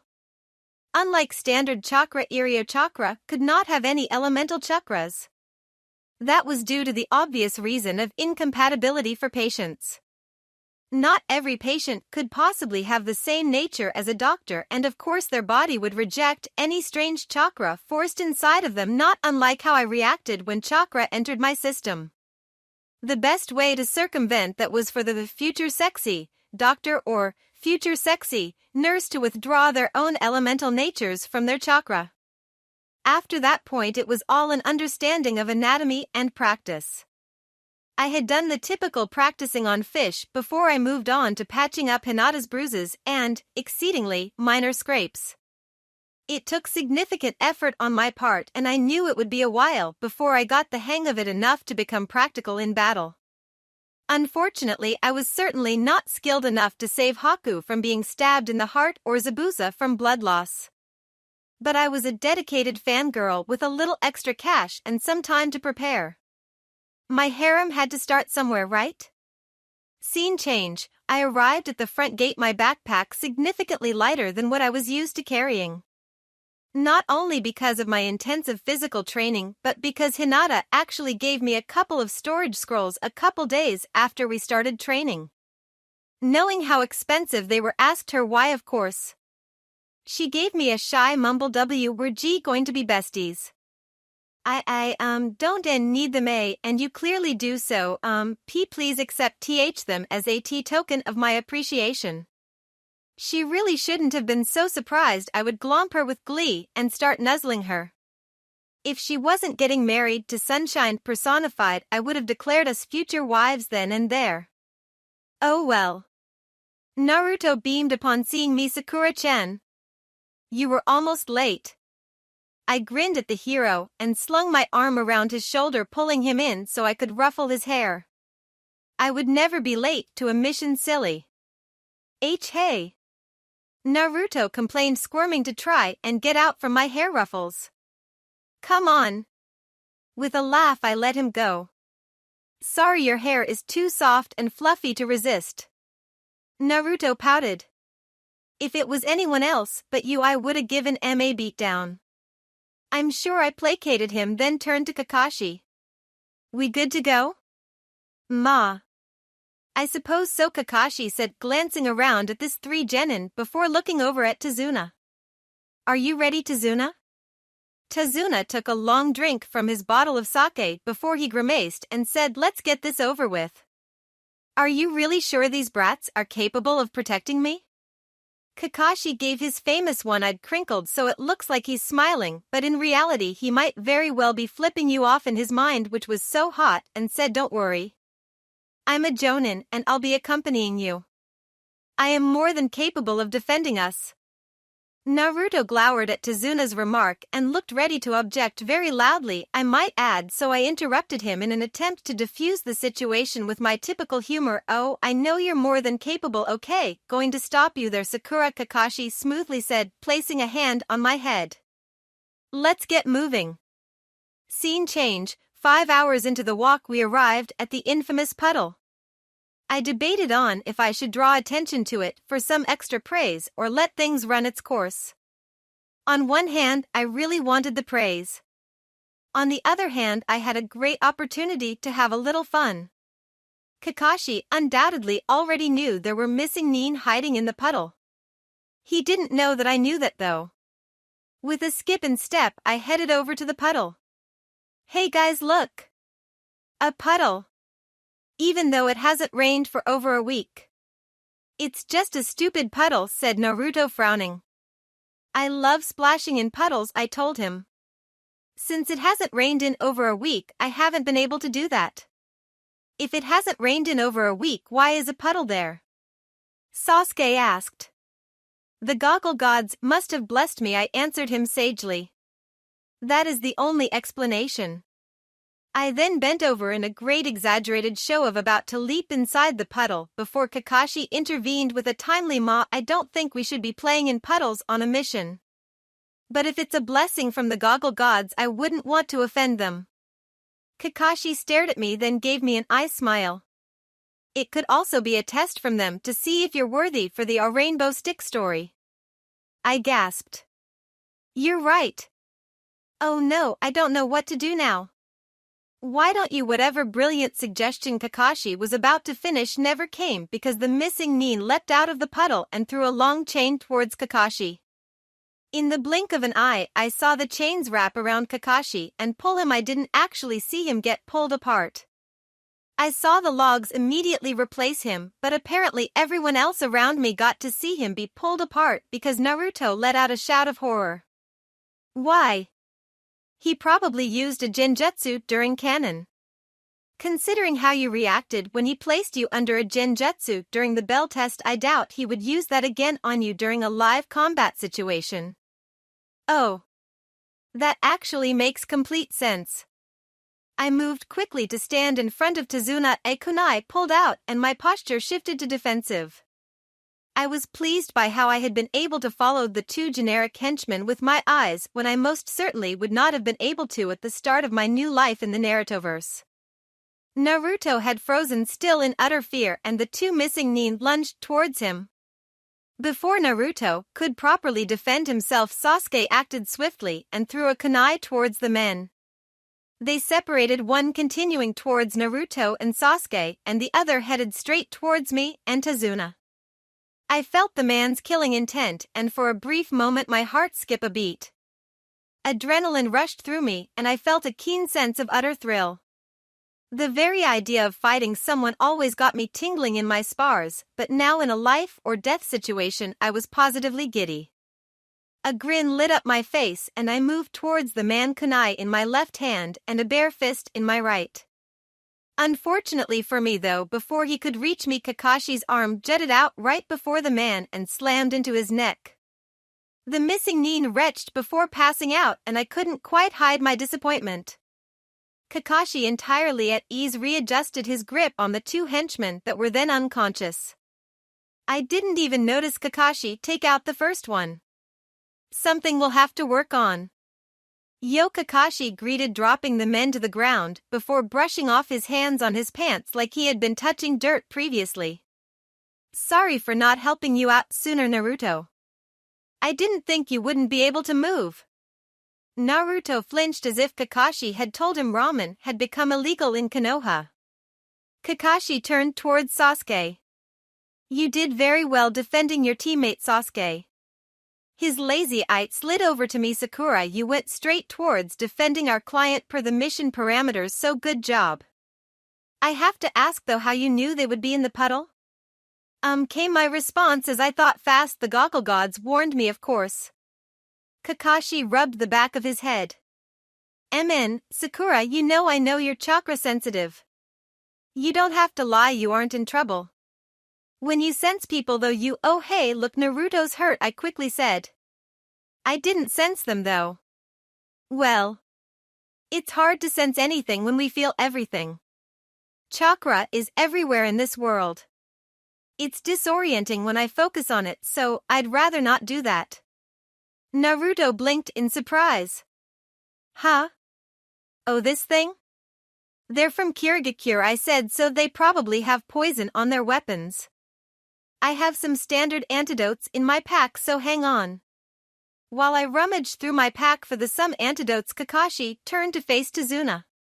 Sasuke, tie up those missing nin, I need to talk with Tazuna. Tazuna gulped nervously from Kakashi's obvious undertone of irritation. Sasuke tied up the henchman using rope Kakashi provided while Tazuna began to spill his life story. I located the antidote and gestured for Naruto to stand beside me. Naruto glumly gave me his hand to examine and I had him swallow the antidotes.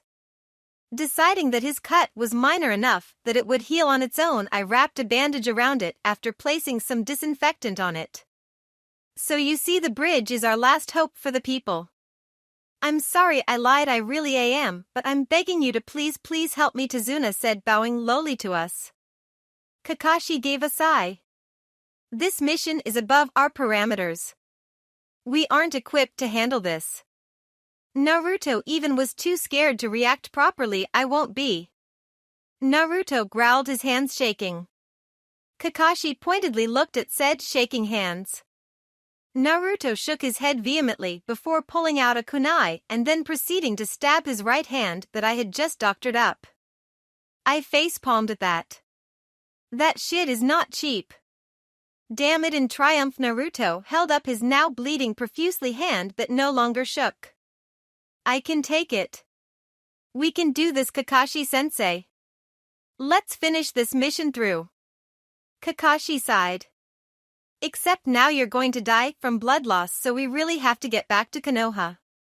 No. No.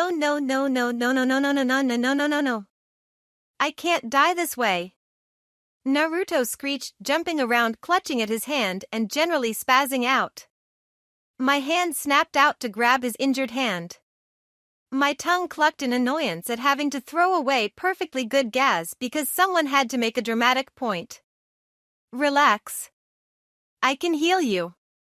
Kakashi cocked his head at me, and even Sasuke looked over since he had finished tying up the henchman. I've been training to become an Irionin for a while, I told him, placing my hand over the wound and calling forth my chakra. Textbooks are pretty informative. So you've been essentially training on your own? Kakashi casually inquired. I nodded my head, carefully transitioning my chakra from the standard pale blue to the calming pale green. Carefully and slowly, I stitched Naruto's muscles and skin back together. The wound wasn't deep enough to have damaged any nerves or arteries, but it did strain his cartilage and of course tore his skin. Finished, I withdrew my hand and beamed in pride at my work. Not a single mar on his skin. Kakashi let out a low whistle. That's certainly impressive. It normally takes months under an apprenticeship before acquiring the control to do that. My cheeks warmed and I giggled in nervous embarrassment from the praise. Ihihei, praise whore. Naruto was amazed. Wow, Sakura. You really are awesome. I shuffled my feet and scratched the back of my head sheepishly. It's nothing. Tsunade-sama wrote out very detailed instructions, and something like a little scratch is easy to heal. Wait until you see what I have planned later. Anyway, I said loudly, still feeling all warm and happy from Kakashi's praise. I vote we carry on with the mission. And I feel like Naruto and Sasuke would agree with me on that. grunted Sasuke, not denying his support. Of course. Naruto agreed. Kakashi chuckled. Ma. All right. Let's head out, team. Chapter 5. I will go down with this ship. After an informative boat ride and a quiet farewell to our farrier, our team carried on with the mission. The moment I stepped onto the land of waves, I felt my heart soar in anticipation. Not only was I about to embark on a dangerous and positively thrilling adventure, but I was going to witness firsthand an entirely epic battle between two famous assassins. How could anyone not be absolutely gleeful? My lips twitched as I fought to hide back my excited giggles. I shifted the weight of my backpack so it was no longer entirely on one shoulder while my team and our client continued our walk to Tazuna's home. Naruto was on high alert, jumping at every side with his eyes and head turning in all sorts of directions. I wonder why Kakashi doesn't just assassinate Gato. He's more than capable of it, and if he kills him, then no one would come after Tazuna. He doesn't know the security Gato has. If he needlessly endangers himself, he risks being unable to protect us from threats he knows are coming. He's an elite shinobi with an S-class ranking. He was trained to be an assassin in the Umbu and even became a captain. Are you seriously going to try and tell me that he can't send clones to scout it out? Hell, why isn't he sending clones now to scout ahead for danger? I don't know. I turned towards Kakashi. Sensei? How come we don't just kill Gato? Kakashi's eyes flickered towards me. Not our jurisdiction for starters. So it would break some sort of rule if we did? But technically we would be protecting our client by doing so. This Gato is obviously a threat to Tazuna and his bodyguard. Shouldn't we, I don't know, do everything we can to help? It would be a logical approach, Sasuke mildly pointed out. Naruto's face screwed up in distaste. Isn't he a civilian though? But Naruto, he's an evil tyrant. Don't you want to be the hero that storms in and defeats the big bad guy and saves an entire country? When painted in that light, Naruto seemed a lot more accepting. Mama, Kakashi chastised, placing a hand on top of my head again. Enough. This is your first C-rank mission. I won't let it turn into an assassination, moreover, a civilian assassination. Trying to protect our innocence? I coyly asked. A losing battle, I know, but someone has to try. The war has long since been lost for me, Kakashi-sensei, I admitted to him. I am now with the dark side, enticing others with cookies so I may corrupt them. Kakashi removed his hand, placing it back inside his pocket. Then it would seem that we are on different sides of the war, Sakura. I gazed at him squarely, projecting a serious and calm air. Though we may see different sides, always know that I love you. There was the sound of a palm being introduced to a forehead, and I knew it had to come from Sasuke because Naruto was giggling at me and Kakashi looked utterly torn between bemusement and being irritated again. The hairs on the back of my neck tingled just as Kakashi shouted, "Get down!" I dropped to the ground, hearing the whizzing sound of Zabuza's sword soar above us. There was a loud thud and I leapt back to my feet. Zabuza appeared atop the sword, his back turned to us as he sneered down at us from above. "You shall be the first," I whispered, my eyes glued to the booty. Zabuza, Kakashi greeted with a drawl, moving to take point. "Hi, Zabuza," I greeted, smiling brightly and winking at him. "You have a very nice booty. Not as nice as Kakashi-sensei's, but it's very good in its own right." Zabuza's cold gaze glanced over towards me. Despite projecting a somber air, his tone wasn't actually malicious or scary in the slightest. Then again, I knew he was a sweetie at heart, and he likely wasn't going to just go around killing a bunch of green kiddos. I didn't realize Konoha had its own Mei. You know Mayheim? I exclaimed. Oh my dilly-dally, gosh darn heck, that is so cool. I heard she's as lethal as she is beautiful. Zabuza snorted. I didn't realize she had fans. I certainly like her, but I'm actually Kisame-sama's fangirl, I told him. That got an incredulous look. Are you serious? Well, I mean, did you know that sharks have 2D? Sakura Kakashi snapped. For a flash I thought I saw a brief spark of amusement in Zabuza's eyes, but it was gone too quick to really take note. Zabuza's gravelly voice drawled out, surrender the bridge builder, and I'll allow you to live. Mist drifted in, making my skin crawl because I felt Zabuza's chakra through it. His chakra by itself wasn't uncomfortable or really had any sort of bad feeling, but the fact that there was so much of it made me feel distinctly not okay and lethargic. Like hell we will. Naruto declared for all of us. We're about to unleash a can whoop ass on you if you don't turn around and leave. Formation Myrad around Tazuna, Kakashi ordered. Stay out of my way. This guy is out of your league. The three of us formed a tight triangle around Tazuna and Zabuza let out a bark of a laugh. I warned you. Enjoy your last minutes of life. In a single motion, Zabuza grabbed his sword and leapt atop the nearby water, preparing his next ninjutsu. Zabuza began releasing his chakra in troves into the mist, creating a thick and almost tangible blanket of mist and chakra around us. I gasped upon this, not because it was surprising or neat, but because it suddenly got very hard to breathe. His chakra was everywhere, and with every breath I took it burned my lungs and left me breathless. I tried to breathe, I really did, but it got increasingly harder, enough so that my knees buckled and my head started spin. Naruto caught me. Sakura-chan. What's wrong? I gestured wildly towards my throat retching. Sakura, relax, Kakashi instructed. You have to purge his chakra from your system like releasing a genjutsu. Keep your chakra circulating and purge as often as you can. It took a minute, with both my teammates watching me with varying levels of worry, but I was able to accomplish that. Hurt like a mother to breathe though. Is it because we're chakra sensitive? Only explanation. How's about we pretend that didn't happen? I wheezed, my words coming out in a slur. Then I felt it. His killing intent. Beside me I felt Sasuke and Naruto tremble. A shiver of excitement ran through me. Oh my. That is, oh my, Madara's sexiness, this is so amazing. A chilling laugh echoed.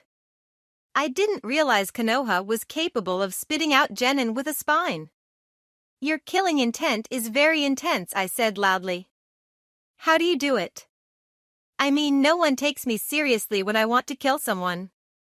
I wonder why, Sasuke muttered beside me, his hands clenching tightly as he shook from fear. He glanced towards me. You aren't afraid? I'm actually excited, please. Stop. I rolled my eyes. Geez. Take that damn stick out, yo, but. Of course I'm not scared. Not only will Kakashi-sensei protect us, but I'm under the protection of the Goggle Gods. They blessed our trip by giving us the puddle, remember? That puddle was actually two missing nin that tried to kill us. I know. It was awesome. Can you please focus on protecting me? Tazuna wheezed, looking absolutely petrified. Don't worry, old man, Naruto tried to reassure him, his own voice cracking from fear. I nodded my head. Yeah, don't worry. Hey Zabuza, can you do us a favor and hurry up and engage in a battle with Kakashi? I've never seen two S-ranked shinobi fight each other before in person, so I'm really hyped for this. Kakashi cocked his head, his Sharingan whirling bright red throughout the mist. We wouldn't want to disappoint her, Zabuza. You aren't going to be able to sneak past all of us to kill Tazuna. You have to take me out first. I heard a scoff in the distance. Frowning, I pleaded, please? Pretty please? Silence greeted us for a solid minute before Zabuza flew out of the mist like a rabid dog towards Kakashi. Kubikirabocho was swung down hard and Kakashi had to use 2 kunai to combat the huge sword. Zabuza smirked. How can I say no to someone begging so politely for me to kill them? Going head-on against a member of Kiri no Shinobigatana Shishinin Shu is ballsy. I'll reward you by making your death swift. The two disengaged and Zabuza landed on the nearby water. I squealed, clapping my hands. Go Kakashi-sensei. No offense, Zabuza, I mean I would cheer for you, but you know how it is. Let the epic begin ensue. Obviously I couldn't see much of the battle since they moved so quickly, but I could feel huge spikes of chakra and hear the sounds of battle. Metal on metal, thunderous roaring water dragons, and the telltale signs of Chidori. I quivered with glee. This is so cool. Go Kakashi-sensei. Go go go. Sasuke swatted at me. Would you be quiet? We have to focus on protecting Tazuna. You aren't even a little amazed by what's happening? I demanded of him. Look at this. When are you ever going to see our sensei fight one of the 7 swordsmen? Only like 4 are still alive to this day. Naruto frowned, scratching his cheek and looking over at me. Are they really that cool, Sakura-chan? To become a swordsman, not only do you have to master Kenjutsu or Bukenjutsu, but you have to wield one of the legendary swords, which takes years of experience to handle. You have to also be at least S rank, and S rank is only given to the best of the best. All the Hokages are SS or even SSS. Wow, Naruto gaped, utterly amazed. So Kakashi and Zabuza are crazy strong? Crazy strong, I agreed. Who knows when's the next time we'll be able to see such an epic battle firsthand without having to actively participate. There could be so much we could learn from this too. Like Kakashi is known for having learned over 1,000 ninjutsus, so who knows what he might pull out his ass. Even Sasuke looked impressed. 1,000? 1,000, I confirmed. Then, after hearing a particularly impressive explosion, I shouted, woo. You got this, Kakashi-sensei. If you win, I won't grab your booty for the rest of the mission. There was a heartbeat of silence before Kakashi called out, promise? I swear in the name of Madara's sexiness, I told him. Zabuza. If you win, I promise I'll help you get May. I totally ship you guys together. Another loud crash echoed, followed by silence. The hell you will. Who's May? Naruto asked me. A famous jonin from Kirigakure, I explained to him. She'll become the next Mizukage, I bet. Then, remembering something, I opened my backpack and pulled out one of my bingo books. I had actually bought like 10. I had to decorate my room with Kisame-sama posters somehow, and the only picture available of him was in a bingo book. So I had to buy one bingo book so I could keep a picture in my wallet, then another to blow up into a poster, then another to blow up into another poster. Then I had to give one to Hinata because she didn't know what he looked like, and everyone should know what Kisame-sama looked like. I also planned on sneaking into Guy's apartment somehow in the future after he met Kisame-sama and gluing his picture everywhere, with his name written all over his apartment so he would never dare to forget the great man's name. My hands worked quickly to flip towards May's page. I proudly held out her picture for my team to see. Isn't she beautiful? Don't you think she'd make a cute couple with Zabuza? No, I heard Zabuza shout, followed by the sound of 10 paper bombs going off. Admit that you love her, I cried out. You're insane, Tazuna whispered, his eyes wide. What are you doing? Fighting for my ship, I declared passionately, then turning to face Naruto, I grabbed his hands. You support me, right? Naruto shrugged. Sure. Zabuza and May forever. Yes, I hissed out slowly. Another has joined the fandom. You are a true friend, Naruto. That made him beam. I am a pretty neat friend, huh? The best, I agreed, then slung an arm around his shoulder. Zabuza and May together forever and ever. I will butcher you brats. I'm surrounded by idiots, Sasuke grumbled quietly. I turned to wink at him over my shoulder. I'm no longer scared? Sasuke blinked in surprise, then looked down at his hands. How could anyone be scared while you're spewing crap out of your mouth? I didn't realize the Uchiha were capable of such crude language. I chortled, savoring how that made him glare hatefully at me. There was another loud explosion. Now enough of this, let us watch the show. With rapt attention, I watched the battle between Zabuza and Kakashi grow more and more destructive. They had easily destroyed a good portion of the tree's ground and general area around them. Fortunately for me, the mist was beginning to clear as Zabuza was starting to run low on his chakra. I could see Kakashi was beginning to gain the upper hand, and just as Kakashi was about to deliver a fatal blow, Senbon needles soared through the air and clipped either side of Zabuza's neck. The Kirkigakure missing Nin tucked forward and passed out, presumably dead to all other onlookers. Kakashi stepped towards the body, kunai in hand. He paused when Haku in his Umbu disguise appeared in between him and Zabuza. Haku bowed shallowly and stiffly. Thank you.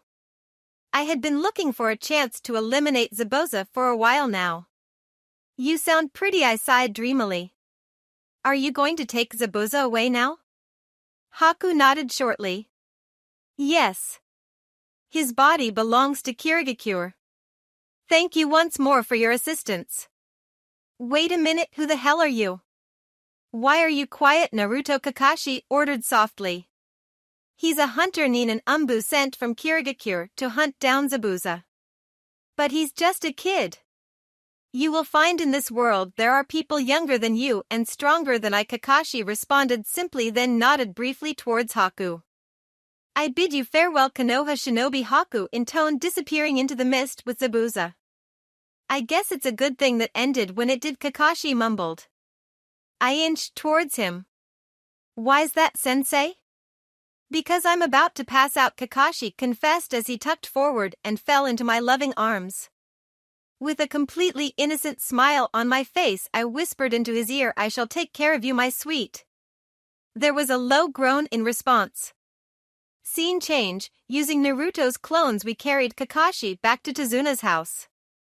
After Tazuna's daughter, Tsunami, gave us a makeshift room, I kicked the two boys out so I could work on Kakashi. I rummaged through my backpack before I pulled out a medical textbook on how to treat chakra exhaustion. I read through the texts a few more times to make sure I understood what I was about to do before I began my work. Chakra exhaustion was a strain on the chakra network and occasionally on the tenketsus. There wasn't much an Iryo Nin could do to treat it, as the best treatment was the natural replenishment of the patient's chakra. Given our situation, though, that would have been inadvisable. I had used the technique once with Hinata with mixed results. Hinata understood I wanted to become an Iryo Nin and supported me as best she could, like the sweetie she was. When she ran low on chakra one evening, she asked if I wanted to try giving her my chakra. I had technically succeeded in giving her some of my chakra, but the ratio to what I tried to give her to what she actually received was heavily imbalanced. There was another technique that allowed me to transfer chakra from a third party, but I had never had the chance to practice it and I didn't want to risk hurting Kakashi further. The only risk in giving him my own chakra was chakra exhaustion for myself, something much more preferable than having our biggest means of defense out like a light. Gently I placed my hand over Kakashi's chest. The heart tenketsus were the biggest ones in the body and called forth my chakra. Blue chakra covered my hand until I was able to pick out my elemental nature. The green chakra hummed quietly as I slowly began to guide it through Kakashi's clothes, skin and muscles and into his tenketsu. His tenketsu greedily sucked in what I could give, and I was surprised at how much chakra I was able to transfer. After using up about half my reserves, I pulled my hand back and did another diagnostic test suite. He's no longer on the verge of death, I thought happily. I'll take a chakra pill after tending to the boys and use whatever I have left to give Kakashi more chakra. That ought to be enough to allow him to wake up naturally and not be in any pain. He'll still feel shaky, but at least his pathways won't ache. I pulled the blankets up over Kakashi and took out a coolant gel to rub on his forehead. Patients with frequent chakra exhaustion occasionally developed a fever. The gel should help keep him cool in case that happened. Satisfied I had done what I could for my favorite teacher, I left the room. I almost tripped on Naruto and Sasuke, who were sitting right outside by the door. "He gonna be okay?" Naruto asked hesitantly. "He'll be fine," I promised him. "Only chakra exhaustion. Let me heal up your guy's bruises before I finish with him though." "I'm fine," Sasuke grunted. "Either let me heal you or I steal your underwear and sell it to your fangirls." A vague look of horror crossed his face before the little Avenger grudgingly allowed me to heal his bruised ribs. I once again sent praise to the goggle gods Jashin and Madara's sexiness that no one had broken any bones. I could heal technically all parts of the body with the Shosen. That didn't mean they were permanent fixes or particularly good healings. Shosen merely acted as an encouragement for natural regrowth of the body. Of course, when using Shosen you had to have an understanding of anatomy to make sure things regrew correctly. A reason why not everyone was trained to use it was because if applied sparingly or without direction things regrew as mutations inside the body. Cancer. The kind of cancer that killed you off within hours of being grown. Knowledge of how the body was supposed to work, so when using the Shosen one could accurately guide the regrowth of cells, was paramount. And thanks to my eidetic memory and all my previous life's knowledge, I actually had that knowledge. Okay, well, I had enough of that knowledge to use Shosen. In the past week, I made sure to become extremely intimate with the cardiovascular system and the heart in particular. So technically I could heal anything. But I wouldn't because I shouldn't. There were simply some injuries that were too risky with my novice knowledge to even attempt. Brain, for example. Reproductive system held the entire nervous system and the majority of the tenketsus. Also bones. Bones themselves weren't tricky to learn so much as tricky to do. They required the most chakra to regrow properly. Healing a perfectly broken bone would take almost 3/4 of my chakra, whereas healing a sliced artery would be almost nothing. Why bones were so chakra-intensive was a medical mystery at the moment. Or at least for me, since I hadn't come across any specific explanation yet. Scene change. With gentle hands I wiped off the cooling gel from Kakashi's forehead and reapplied new coolant. There was a subtle shift in the atmosphere and I felt Kakashi tense underneath my hand before I was knocked into the wall, a kunai at my throat. I beamed at Kakashi despite the groggy ex-umbu staring at me with eyes like a dead fish. "Kakashi-sensei." He blinked, life returning to his eye as he released me, ignoring the stinging in my shoulders. I continued to smile happily at my favorite teacher. "You were worried I was going to take advantage of you, weren't you?" "Don't worry, I wouldn't do that kind of thing. Not this early on in our relationship, at least." Kakashi chuckled weakly, sitting back down in his bed with a wince. Yeah. You okay?" "I'm fine," I reassured him cheerfully. "I'm way more worried about you though. I tried to transfer as much as my chakra to you as I could. I healed your bruises too."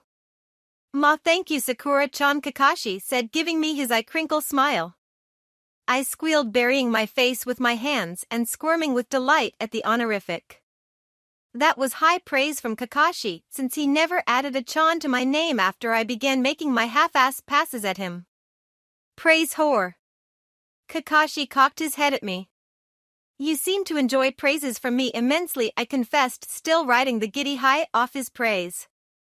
"If I consistently praise you would stop making passes at me?" "Oh. Wow." I froze, a frown on my face as I considered his question. I don't know. I love them both so much." Food for thought then, Sakura-chan, Kakashi whispered encouragingly. I squealed again in utter delight. "Okay. I won't make any more physical advancements, okay? I promise." I can't stop words from coming out at times, but I can stop with the booty grabs for a while. I'll take what I can at this point. I reached over and affectionately patted the top of his head. Is this okay though? Because I'm a very touchy-feely kind of person and I crave hugs like nobody's business. Kakashi hummed.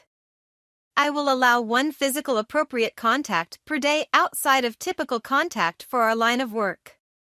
Knowing that was likely going to count as my only contact for the day, I savored the sensation of his outrageously soft hair for as long as I reasonably could before pulling back. Do you use something special for your hair? My hair isn't anywhere near as soft as yours. Genetics, I'm afraid. I would have your babies just to carry on that beautiful hair lineage. Kakashi stared at me and I sheepishly looked away. Sorry, I have no filter, I apologized. I hadn't noticed. I cocked my head. Oh. Kakashi-sensei? Yes. Zabuza is definitely still alive. I figured as much. Okay. Good. Glad we're on the same page then. You want to tell the others, or shall I? Kakashi made a hum sound. Why don't you tell them, and when you're done tell Naruto and Sasuke to meet me outside for some training? I bowed to him. Your wish is my command. Really? No. But I will do this for you. Scene change, we're ready to begin training. Kakashi began leaning on a crutch. The four of us stood in the middle of a small clearing nearby Tazuna's house in the early morning. What I'm going to teach you is a chakra control technique and is essential for every shinobi and kunoichi. We already know how to use chakra, Naruto complained. Can't you teach us something cool for once? Nope, Kakashi said cheerfully. You have to learn this first before I'll even think about teaching you any cool techniques. Sasuke's eyes narrowed. Fine. If we master this quickly, will you teach us something useful then? This is useful. You're going to climb a tree. Climb a Naruto stopped as Kakashi began to walk vertically up a tree. Wow. I hesitantly began. Kakashi-sensei, I already know. Kakashi waved his hand. I figured as much given you can already perform the Shozen but Naruto and Sasuke don't. Wouldn't you say this is a valuable skill? Very much so, I agreed, then turned towards the boys. All you have to do is channel chakra into your feet and stick onto any flat surface.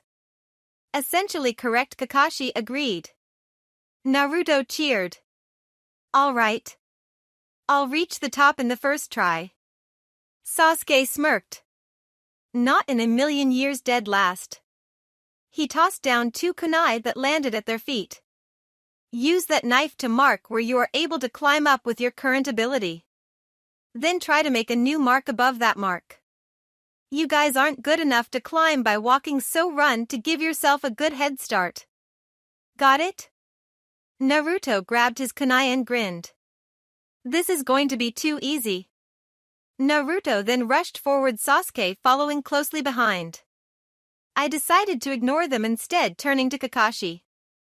And before you ask, I already know water walking too, I told him. I mean, like, I can't fight on water, but I can walk on it and whatnot. I was actually hoping I could get your permission for a different sort of training. Kakashi tilted his head. What do you have in mind?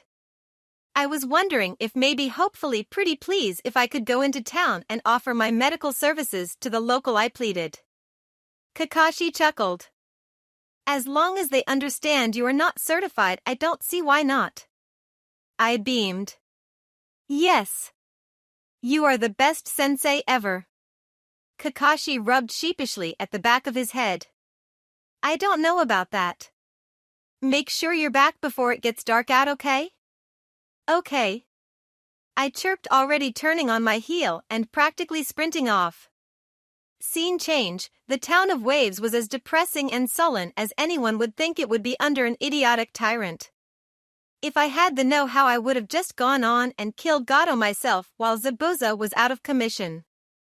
Save us all a headache. But I didn't have the know-how, and I understood the importance of the lessons the mission had to impart on Naruto and Sasuke. I looked around seeking out the first injured or sickly person I could find. I made sure to have my backpack on hand so I could consult the textbooks if I came across anything tricky. My eyes settled on a group of dirty, ragged children at the corner of the street. A grin stretched across my face and I called to them, "Hey kiddos. Want some free candy?" Oh. My. Madara's. Sexiness. The way their faces lit up like fireworks made me giggle in amusement. They rushed over to me as I pulled out the candy and kneeled before them. Already I could see how malnourished, bruised, and battered they were. Hello, practice. Extra, so I began wiggling my eyebrows at Kakashi. During that fight with Zabuza, how'd I do? Kakashi looked up from his book and blinked owlishly at me. What? I totally threw him off his game by making him flustered. You're welcome, by the way. Kakashi seemed genuinely surprised. You mean you did that on purpose? Yes, I lied. I totally did not think up that reason 5 minutes ago for the hopes that you would praise me. Kakashi shook his head, chuckling. I see. Good job, Sakura-chan. I squealed. Feel shame you praise whore. Never. Chapter 6. So crazy about you, Aorta, be committed. I took a long swig of my water, feeling increasingly more tired with every second that passed by. While healing the children, my shosen caught the attention of surrounding adults who then asked if I was a doctor. I told them my training to become one, which seemed more than good enough for them. For an hour I was pulled across town as people begged me to heal loved ones. Then one of them suggested setting me up in a specific location and bringing people to me. So they set me up in the old clinic. The doctor had left towards the beginning of Gato's reign and the place had been thoroughly ransacked since then for precious medicine. Feeling in a particular mood, I took off my hoodie and pulled out a long white doctor coat I bought for such an occasion. Granted, I had hoped to use it in another elaborate ploy to coax another amusing reaction from Kakashi, but given that I had chosen praise over such a thing, the plan would never come to fruition. Villagers lined up outside, each with varying degrees of illness or injuries. Many villagers helped carry the more significantly injured towards the front of my line, and right off the bat I was greeted with ghastly infected cuts and oozing orifices. I had to consult my textbooks repeatedly to treat most of the cases brought to me. All broken bones I set. Sometimes I had to re-break, which made me cringe the first few times, and put in a cast knowing better than to try and heal them on my own. Illnesses, I did what I could to alleviate their symptoms, but I stressed they would have to visit a proper doctor for medication. I was able to diagnose a fair few cases, which seemed to help them as they knew home remedies. Infected wounds, I siphoned off as much of the injection as I could and purged it with my chakra before closing the wound and prescribing bed rest and giving them what antibiotics I could spare. They would be feverish for a while, but with most of the infection sucked out and the wound closed, there was a good chance they would recuperate on their own. Unfortunately, that was not always the case. There were 2 men brought to me who had gangrene severe enough that the only way to save them was amputation. Something of which I was really not qualified to do, so I sent a villager to go to Tazuna's home and tell them that I needed some kind of clone of Kakashi for a bit. Half an hour later, one shadow clone of Kakashi was at my side. Was all I said, gesturing towards the unconscious men. I had numbed and knocked them out. They rested side by side in the clinic, faint moans rising out of them occasionally. Kakashi heaved out a sigh. I probably should have anticipated this would happen. Apparently they've been without a doctor for 6 months, I mumbled. Kakashi scratched his cheek. Tazuna mentioned something like that, yes. He made a HM. You know this doesn't pertain to our mission, right? These people we need to guard Tazuna. You said I could. I know what I said, Sakura, but you need to understand your priorities. Tomorrow you must guard Tazuna. You cannot be here to heal or play doctor, and judging from that line outside you didn't tell them that. It honestly didn't cross my mind that I wouldn't be able to take care of them. I flushed. Kakashi squatted down beside me so his eyes were level with my own. Do you think this all a game?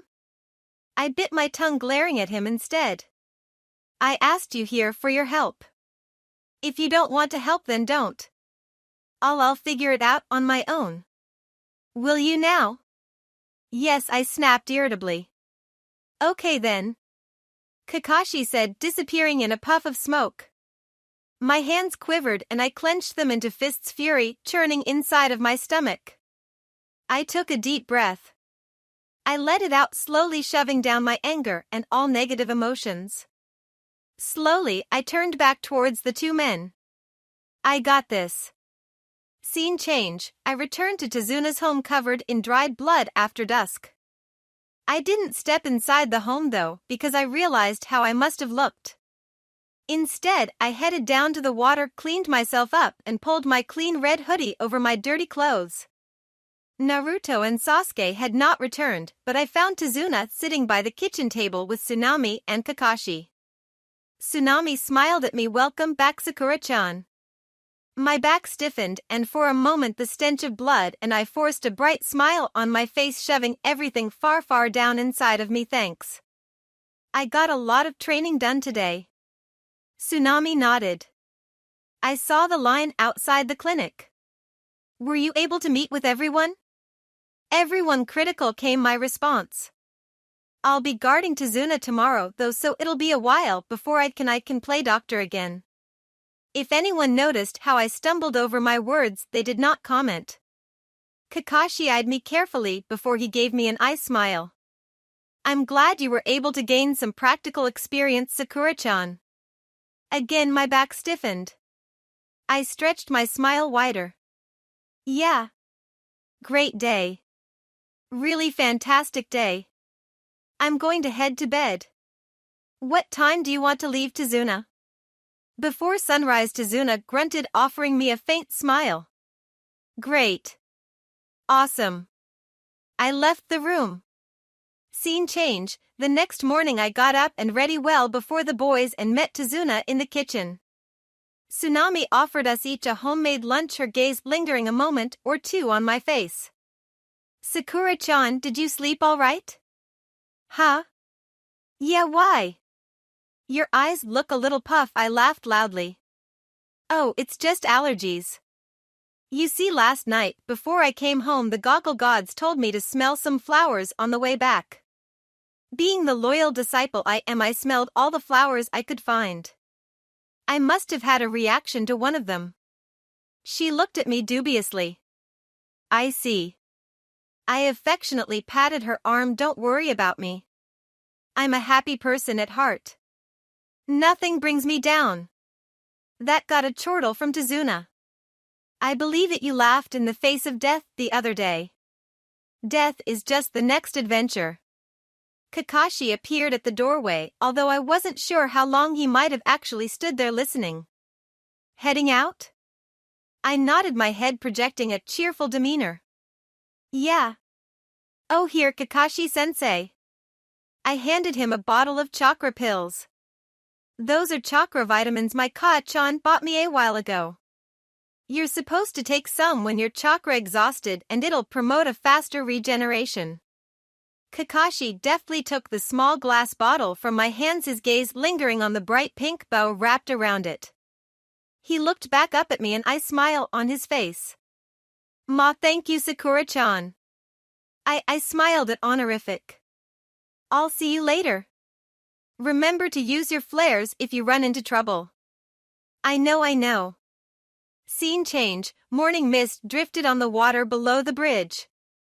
I watched Tezuna work from where I stood on top of the water below. I may not have been able to continue to play doctor, but that didn't mean I was going to stop training. Zabuza wouldn't be able to act for 5 more days at least, and Haku was too kind to act with any kind of malicious intent without Zabuza's orders. It would be an exorbitant amount of wasted time to merely sit around watching people work. So while I stood on top of the water, my fingers worked on a cross-stitch. It was a little awkward doing that standing up. I had to have the thread tucked under my armpit and my fingers were already getting tired after 2 hours. Still, I needed the sewing practice, and cross-stitching was the best way to practice my sutures. Not to mention I had to learn how to sew if I wanted to remake all of my plushies. No Amazon or cons there. My stomach growled as I neared the end of my picture, Garfield the original grumpy cat, and I knew it was time to eat lunch. Hastily I climbed back up the nearest support beam and hopped over the railing onto the bridge. One of Tezuna's workers gave a startled surprise at that, to which I awarded him with a saucy wink. I headed over to where I had placed my backpack and lunch. I found Tezuna sitting on a stack of cement mix eating his own lunch and chatting with some of his fellow workers. With a bright warm smile I sat on the ground with the group of people. They all returned my smile with grins of their own. "You're Sakura-sensei, right?" One of the workers, Aizu, if I remembered correctly, asked. "I'm not a certified doctor yet," I told him, "but yes, I am Sakura." Aizu's grin stretched. "You were amazing yesterday. When the bridge is done, will you?" "If I have my sensei's permission, I would love to," I promised him. "I'm sorry I wasn't able to get to everyone, and about the amp," Aizu shook his head. "We all know you did what you could, and you definitely saved a lot of people's lives yesterday." That made me blush, because it was a bit of an exaggeration. The vast majority of them could gone on well enough until a proper doctor could arrive at the village once the bridge was complete. I wouldn't say that. I'm glad I could help though. Kensuke, another worker, although he was older than Tezuna, grunted and waved me off. "Will you be guarding us until the bridge is finished, or will your teammates be joining you?"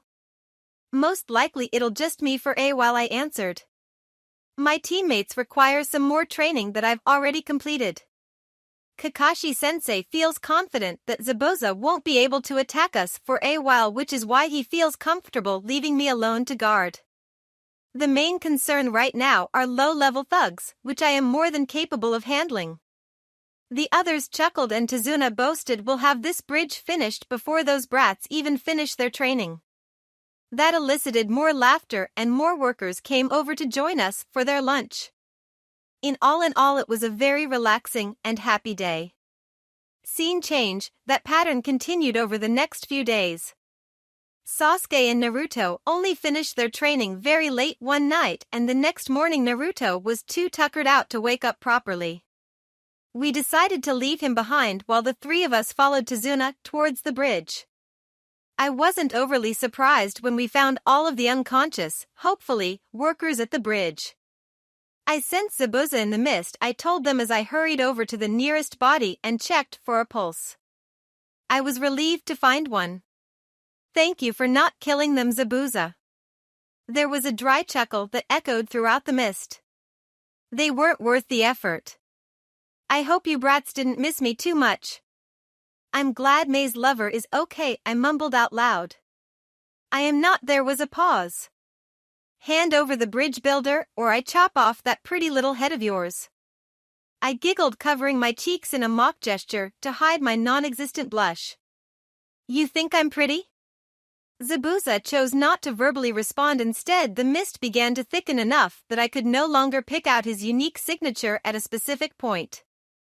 All I sensed and felt was his chakra around me, and once more I had to consciously and consistent purge my system of his chakra.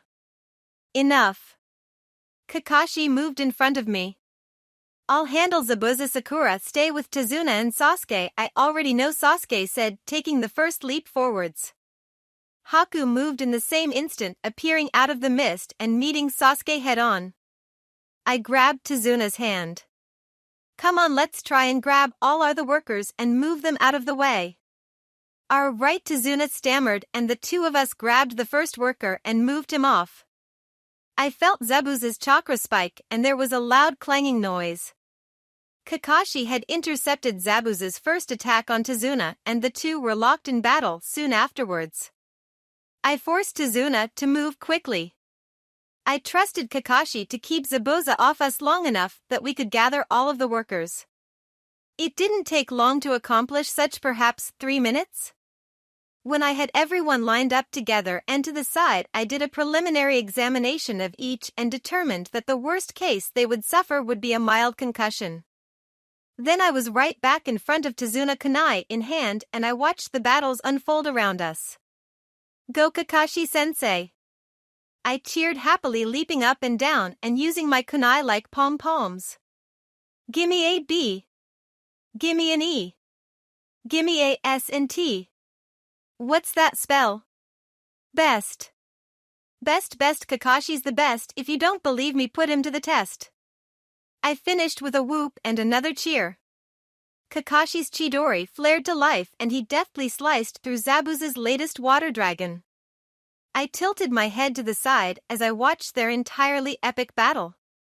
Taking a deep breath, I bellowed out, "May and Zabuza sittin' in a tree." Suddenly there were 4 furious Zabuza water clones headed my way. I gave a gleeful shout that I was finally being included and no longer being left out.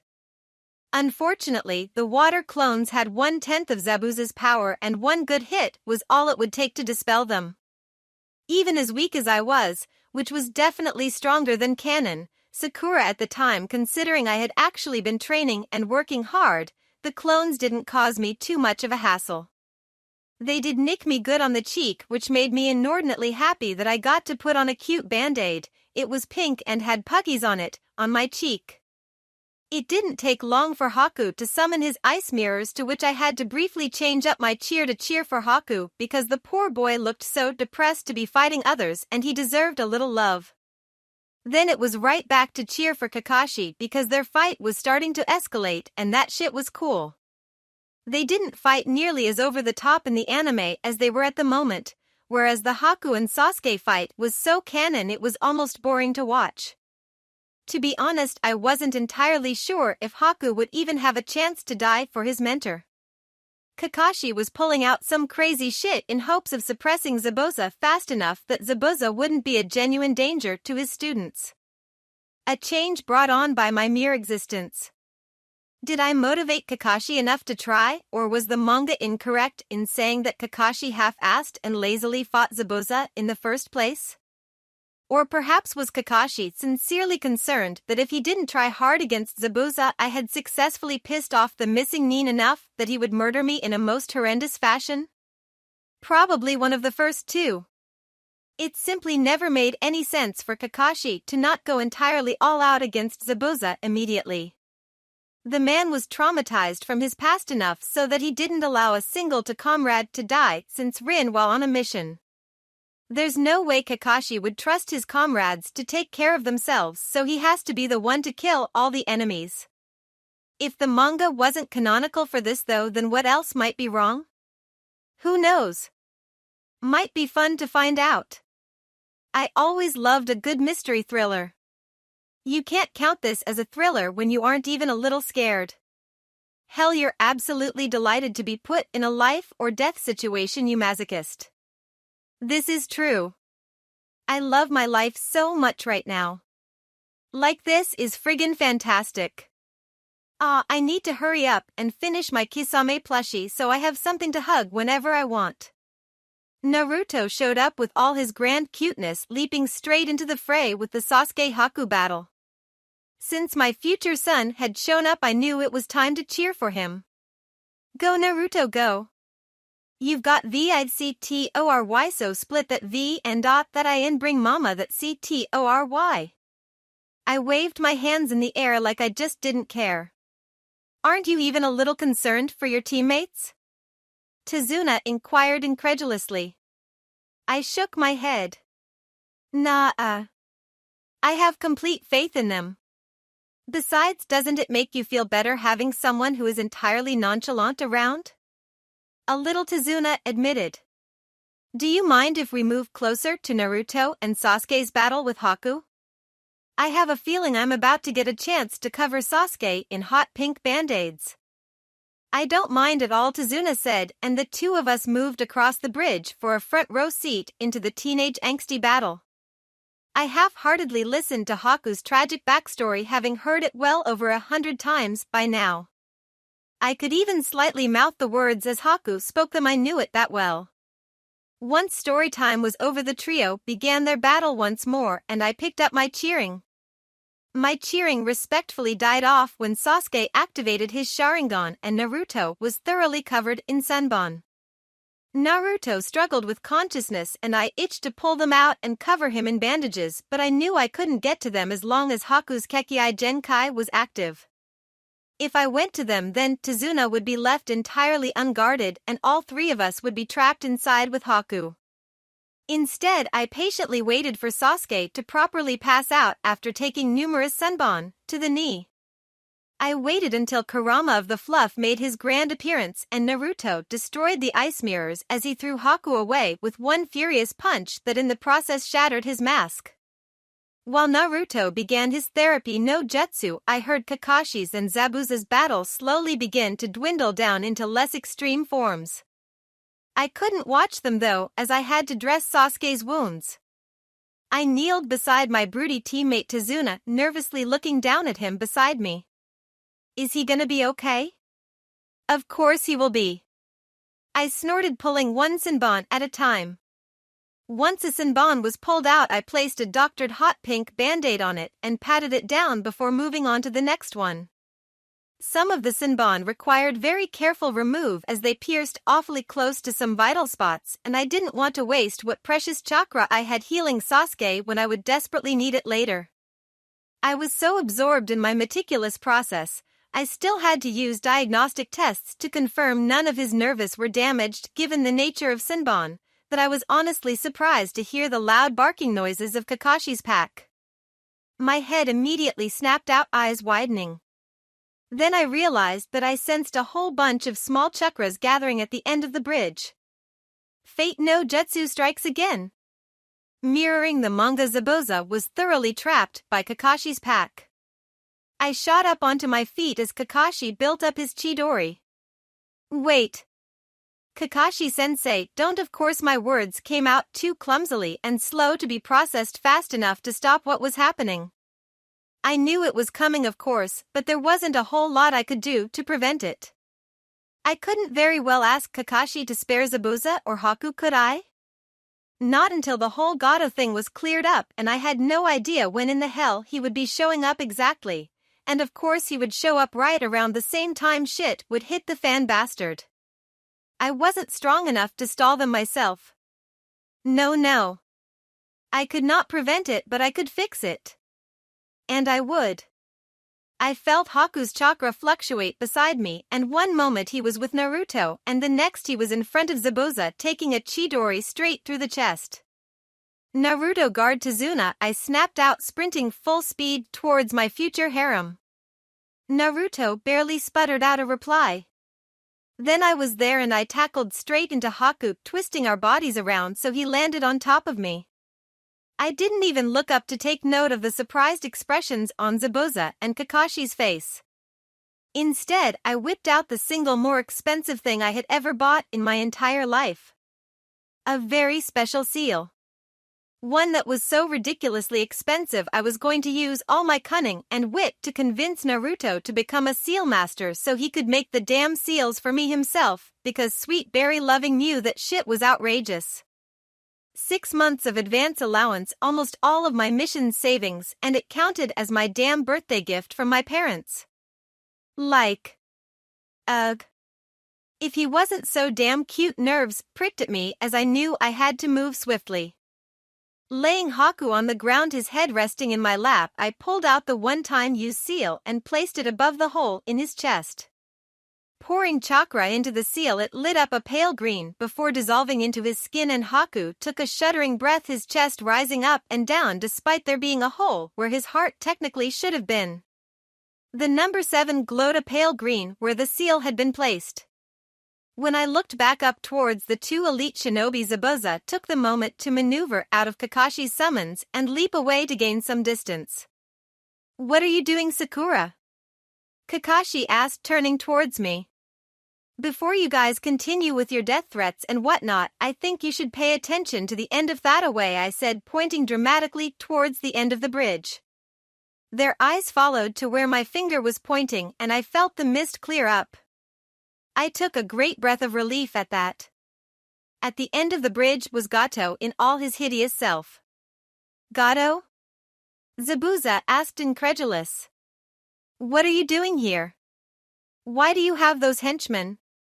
Our strategy has changed a little bit, Gato said in that whiny voice of his. Since hiring shinobi are so expensive, I thought it would be best if you died here. I had hoped these brats would be able to finish you off after you had killed Tazuna, but it looks like my men and I will have the pleasure of killing you all. I vote that Zabuza joins our side and kills Gato and all those men I put out there. If you don't make any more suggestions about Mei and myself, I suppose I'll join your shitty-ass team for the moment to clean up this moron, Zabuza grumbled. Okay, I lied. A cough racked through Zabuza's body and he spat out some blood. Fuck your Chidori, Kakashi. I could say the same thing about your damn sword, Kakashi muttered, clutching at a heavily bleeding arm. I've got left, Zabuza said. And Gato. I'll take right then. And then they were gone and heads began to fly off bodies and into the air. I clapped my hands enthusiastically while Naruto and Tazuna joined beside me. Naruto then noticed Haku in my lap and he gasped. Is he? Shoo, I shushed him. This is a rare moment where we get to see how utterly powerless civilians are to shinobi. Even if the shinobi are almost out of chakra, bleeding profusely, and look about ready to pass out. Was all Naruto could say in response to that. When the massacre was over, and it barely lasted 30 seconds, Zabuza and Kakashi returned to us. Then Zabuza's knees gave out and Zabuza fell to the ground, every inch of his body shaking and oozing blood. My gaze swept over to Kakashi and I realized that he had relaxed. Knowing that was my chance, I leapt up from my spot, pulling out my first aid scroll. Naruto, help me with Zabuza. Naruto appeared surprised for a moment, then he noticed my scroll and without a word he appeared by my side the moment I reached Zabuza. What are you doing? Zabuza wheezed out. Saving your life, came my response. I unsealed the supplies from the scroll, feeling Kakashi's presence behind me. His hand rested on my shoulder and he squatted beside me. He did not say anything though, merely watched as I handed Naruto a bottle of blood pills. Make him swallow 5 of these. I'm going to do a patch job on him because I need to conserve my chakra for the hardest part. Naruto nodded clumsily, pouring out pills in his hand before shoving one in Zabuza's mouth. Zabuza spat it out. Stop it, you damn brats. I don't want Haku to come out of this without a master, I impatiently snapped. Either you cooperate or I stick needles in places that you don't want needles to stuck. Haku? Naruto stumbled, his eyes wide. He's really alive? I have him on a bypass seal and I think I can probably hopefully save his life, but I first have to make sure Zabuza lives because apparently Haku is suicidal without him. Zabuza's eyes rested on me, unreadable. You're not lying. Not in this case, I confirmed. So will you cooperate? Zabuza closed his eyes. Fine. As Naruto fed the blood pills to Zabuza, I moved quickly to bandage what I could. Kakashi's hand fell away from my shoulder and I felt him move to my left. Kakashi-sensei, Zabuza and Haku are my patients now, I told him, my tone brusque and firm. As their doctor, I will do everything in my power to keep it alive. They are no longer a threat to us. Kakashi eyed me, his thoughts unreadable, for a solid minute. Are you sure you want to do this? My gaze stayed even with his. He's my patient now. My hands tightened into fists. Either help me or leave. Kakashi's face was unreadable, a wall of apathy. Okay. I'll help. Shock poured over me like ice water on a snowy winter day. Through the corner of my eye, I saw him grab a needle and medical thread. Surprise fluttered through me again, along with a brief burst of happiness. Zabuza noticed what Kakashi was doing and mumbled, "Even you? My cute students are working hard to save your life," he said quietly. I don't want that to go to waste. Then he gave Zabuza that beautiful eye smile. Besides, it's not every day I get to save the life of someone after I so soundly defeat them. Zabuza snorted and choked out a laugh which made more blood pool out of his wounds, and I slapped for that. Stop that. You be a good patient and remain perfectly still. The three of us worked quietly for several minutes. After Naruto was done feeding him the pills, he bandaged and disinfected the smaller wounds. We stopped the bleeding and I was able to repair the largest of tendon tears in his arms. He would require more advanced healing than what I was capable of, but at the very least he had mobility in his arms again. Satisfied that he was not going to die for a while, I nodded my head. Okay, good. I'll see what else I can do for you after I take care of Haku. Take care of Haku? We all turned our eyes to a groggy Sasuke, who looked a little funny with all those hot pink bandages on him. He walked towards us grimacing from his stiff muscles. Naruto beamed. Sasuke. You had us worried. He shrugged, looking uncomfortable. Kakashi stood up, heading over to Sasuke. You going to be okay? Sasuke nodded, looking over at me. I answered for him. Haku missed all the vital spots. His tendons are going to be stiff for a while, but he'll make a full recovery. Only reason he passed out was because Haku hit a nerve cluster around his spine to induce a brief coma. Zabuza grunted as he sat up slowly because my hand was on his chest and I wasn't allowing him to move any faster than necessary, then snorted upon seeing the bandaged Sasuke. Sasuke glared and moved to remove the bandages, but I idly pointed out, if you start bleeding and pass out again, I'll dress you up into a cat girl. That got him to stop. I crawled over to where Haku was doing another diagnostic examination. I looked around. Well, he's going to need a new heart, and there sure are a lot of hearts about to go to waste around here. Naruto's face twisted in obvious disgust while Zabuza nodded slowly. Kakashi and Sasuke remained impassive. Zabuza shifted his weight before he stood up shakily. All right. Tell me which one matches his blood type and I'll get it, okay? I said, easily standing up as well. I'll need room to work. And some makeshift nurses. I've never ever done this before, so I'll need someone to turn pages in my textbook and whatnot. I can do that. Naruto looked uncomfortable at the idea of harvesting organs, but he clearly didn't want Haku to die.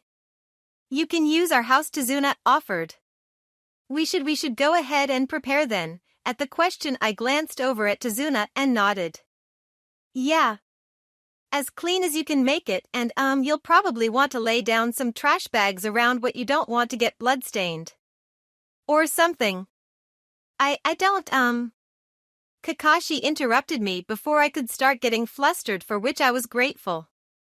It was already nerve-wracking what I was about to, and having to become an impromptu leader made me surprisingly uncomfortable.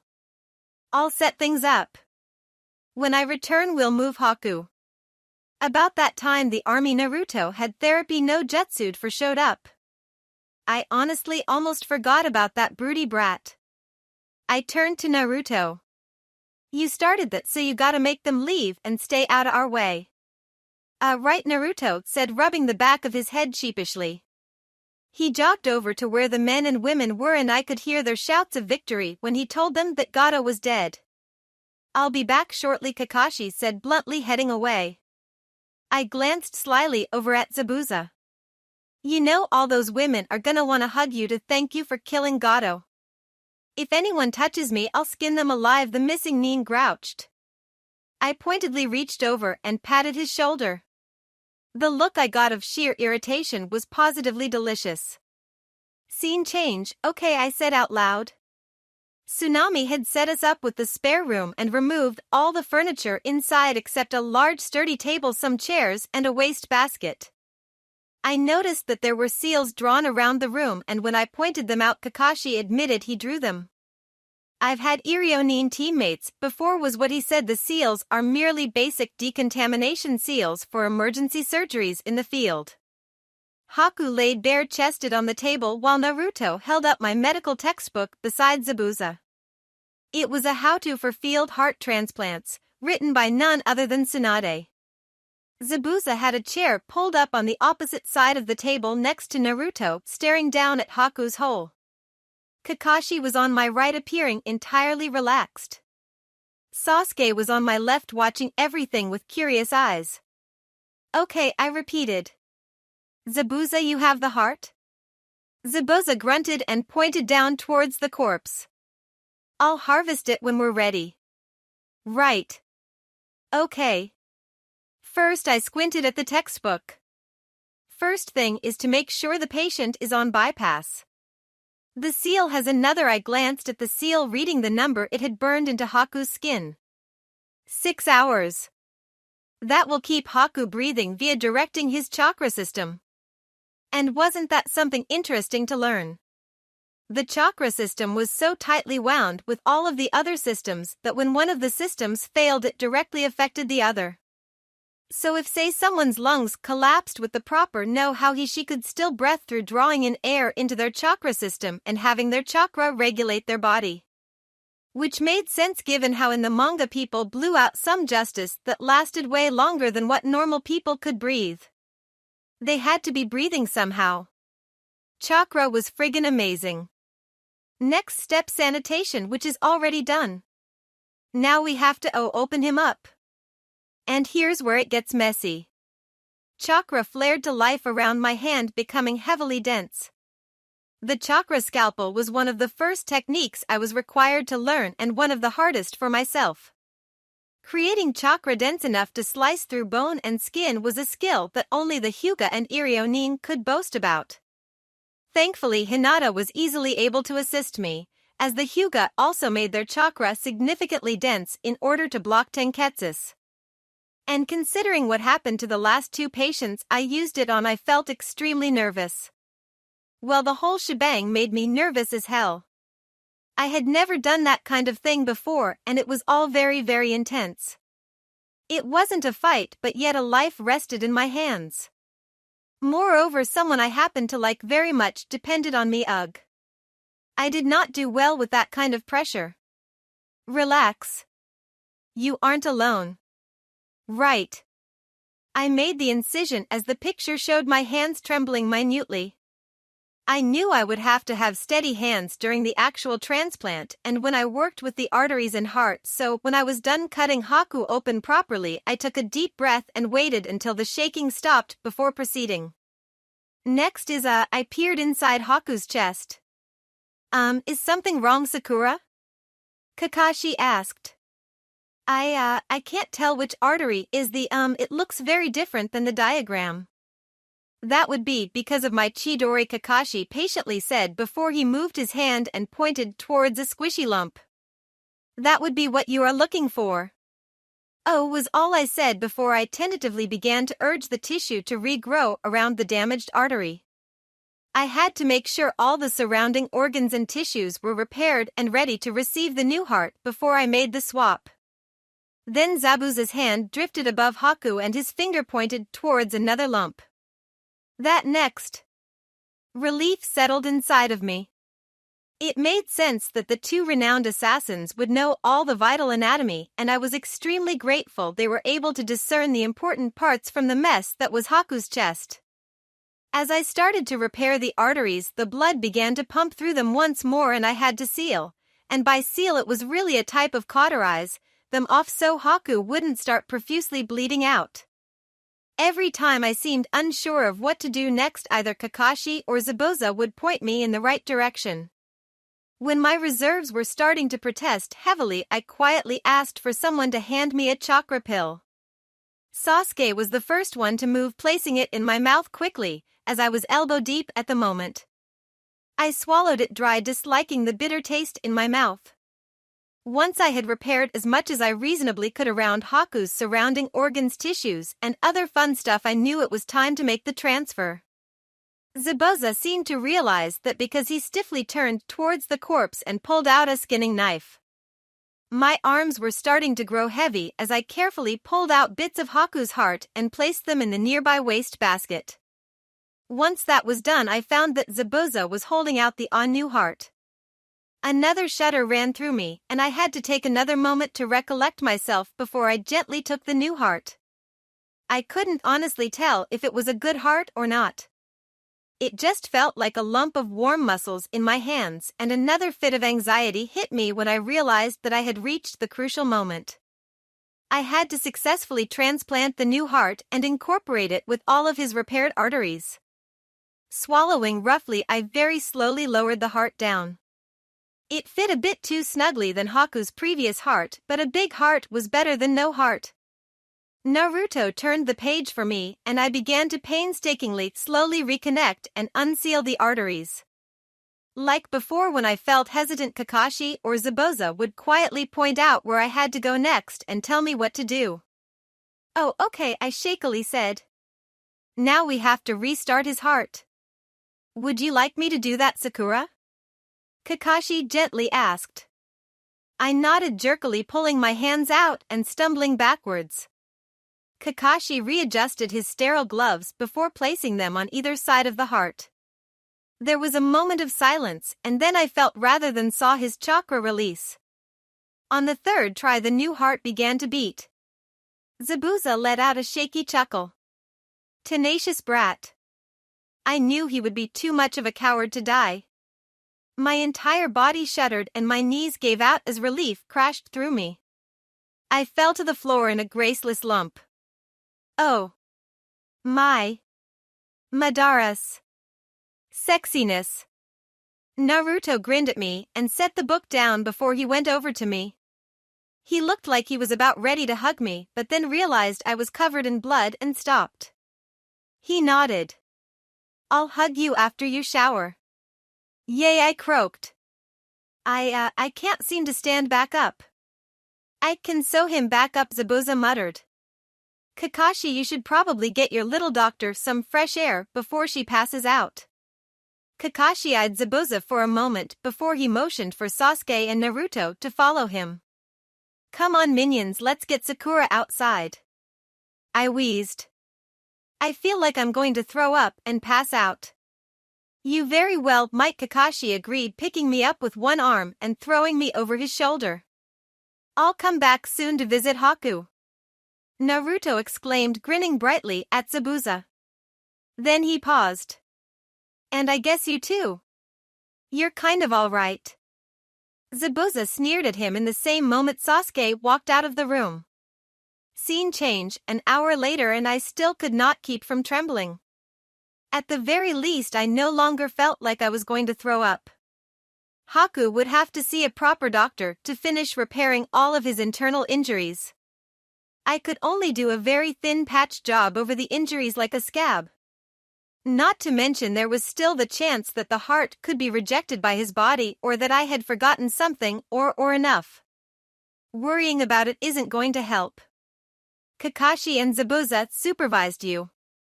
I'm sure if you made any major errors, they would have pointed them out. You have done what you could, so stop worrying about it. You're right. I don't deal well with stress. I began to shove what I felt inside. I had always been damned good at repression. Sometimes it simply took a bit longer than other times. Naruto had gone to sit beside Haku. He would wake up after the bypass seal wore off, and I had no idea where Sasuke was. Zabuza was with Haku, asleep last I saw, which was good since he was obviously still recovering, and Kakashi, I had found Kakashi actually. He was on the roof of Tazuna's house, lazily leaning against the chimney as smoke curled up in the air. Tsunami was making a large meal in celebration of Wave's freedom from Gato. I sat down beside Kakashi, my hands shaking and my heart still beating fast. Adrenaline was starting to leave my system and I knew I would crash soon, and hopefully when I woke up I would have successfully repressed all of my anxieties, but before I did I wanted to talk to him. Thank you, Kakashi-sensei. Without you I really wouldn't have been able to. I just thank you. Kakashi turned his head towards me, blessing me with an eye smile. Ma. Your intentions were good. It's not often our enemies can become our allies, and even less that we can save lives, and I'm not so cold-hearted as to make my student flounder on something clearly important to her. Thank you, I mumbled, my eyes starting to burn and a shudder running through me. Kakashi's eyes lingered on mine, then followed down to my cheek. He turned his gaze back towards the forest, not commenting. A heartbeat passed and he pulled out a small tattered cloth and handed it to me. I gripped it tightly, shuddering out a choked back quiet cry. I heard about the men with gangrene, Kakashi said softly. My back stiffened. I'm sorry. Another shudder ran through me, that time out of grief. I felt a hand rest on my head. Ma. I think I'll stay out here a while. The weather's nice. Scene change, I woke up on my sleeping bag in the living area. It was either late morning or early evening because dull light filtered through the window. Slowly I sat up. I grimaced when I realized I was essentially caked in dry blood. I need a shower bad. I reached over to my backpack and pulled out my spare change of clothes, heavy duty and odorless body wash and shampoo conditioner. As I headed out, I peeked in on Haku. Naruto was chattering amiably in a one-sided conversation with Zabuza while Haku slept, seemingly peacefully. I was relieved that Haku seemed to be stable. Moving quickly, I headed out towards the water by Tazuna's house and plunged inside still clothed. After my impromptu wash, I laid the drying clothes by the rocky shore, changed into my fresh clean clothes and headed back to Tazuna's. It was around noon when I arrived, to which I was greeted by a cheerful Tsunami who told me my team left to guard Tazuna while he finished work on the bridge. Scene change, Kakashi's POV. She had fallen asleep at his side, still covered in dried blood from trying to save Haku's life. He had thought that Naruto would be the biggest handful on his team. Kakashi was certainly surprised that it was the supposed kunoichi of the year that was the surprising. Her academy reports indicated that she had a passionate personality, but Kakashi wouldn't have thought that that was they meant. Everything she did so with a huge smile on her face and a kind of gleam in her eyes. The world was a bright, beautiful and amusing place for her to enjoy, and a part of Kakashi was jealous of that kind of optimism. Kakashi would never think so highly of the world, no matter the age. He contributed it towards her own naivete. She had never experienced real combat outside of academy and was a genuine sheltered civilian girl. Unlike Naruto or Sasuke, she had no reason to see the ugly truth. That small jealous part of Kakashi wanted her to see the world for what it was, to take it seriously, because those who did not take it seriously enough suffered the most. He wanted her to learn quickly and understand the brutal nature of their career, and that the world was not as bright as she seemed to think it was. The rest of him, though, wanted her to remain that kind of sunny opposition that he hadn't seen since Rin and Obito, since before Rin and Obito had seen the front lines for the first time. It was ridiculous, though. No one could keep that kind of light inside of them after they experienced death firsthand. Then she laughed with glee at Zabuza, genuinely happy to watch the battle unfold. She had trusted Kakashi enough so that she had absolute faith in his ability to protect them from Zabuza, despite knowing exactly who Zabuza was. That and her self-preservation seemed to be missing. He thought then that perhaps she simply didn't understand death. Everyone had to have self-preservation, it was a basic human instinct, but maybe someone who didn't understand the fear of dying wouldn't.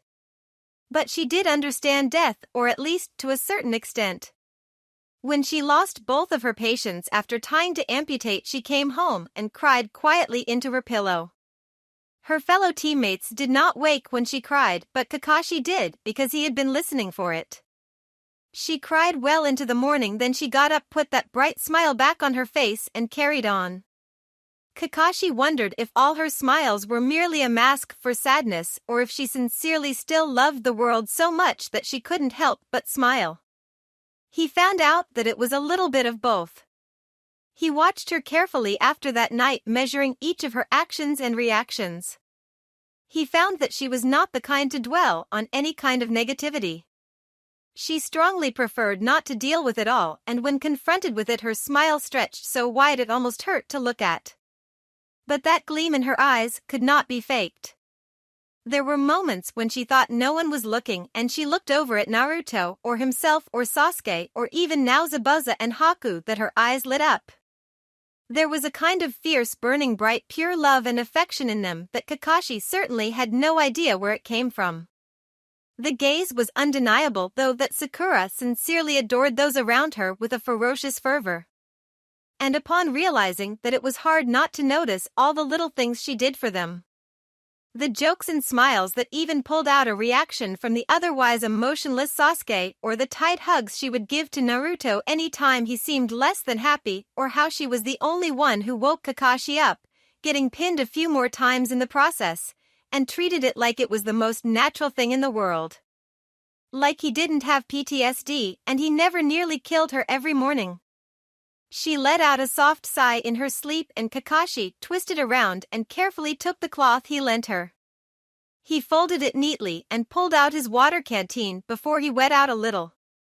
He wiped away the dried blood around her face, then put the cloth away. With ease he stood up and picked her up with him and began to carry her towards her sleeping bag. He didn't fully understand her and he wondered if he ever would. He knew some things though. And he knew the most important thing about her. She was the kind of girl that would love and love even as the whole world crumbled around her, with a smile that stretched so wide it hurt to look at. Thank you for your views, likes, subscriptions, and overall support of my ongoing efforts to bring great content to all of you. Check out my Patreon for more mature fanfiction. The link is in the description and like everywhere on my channel.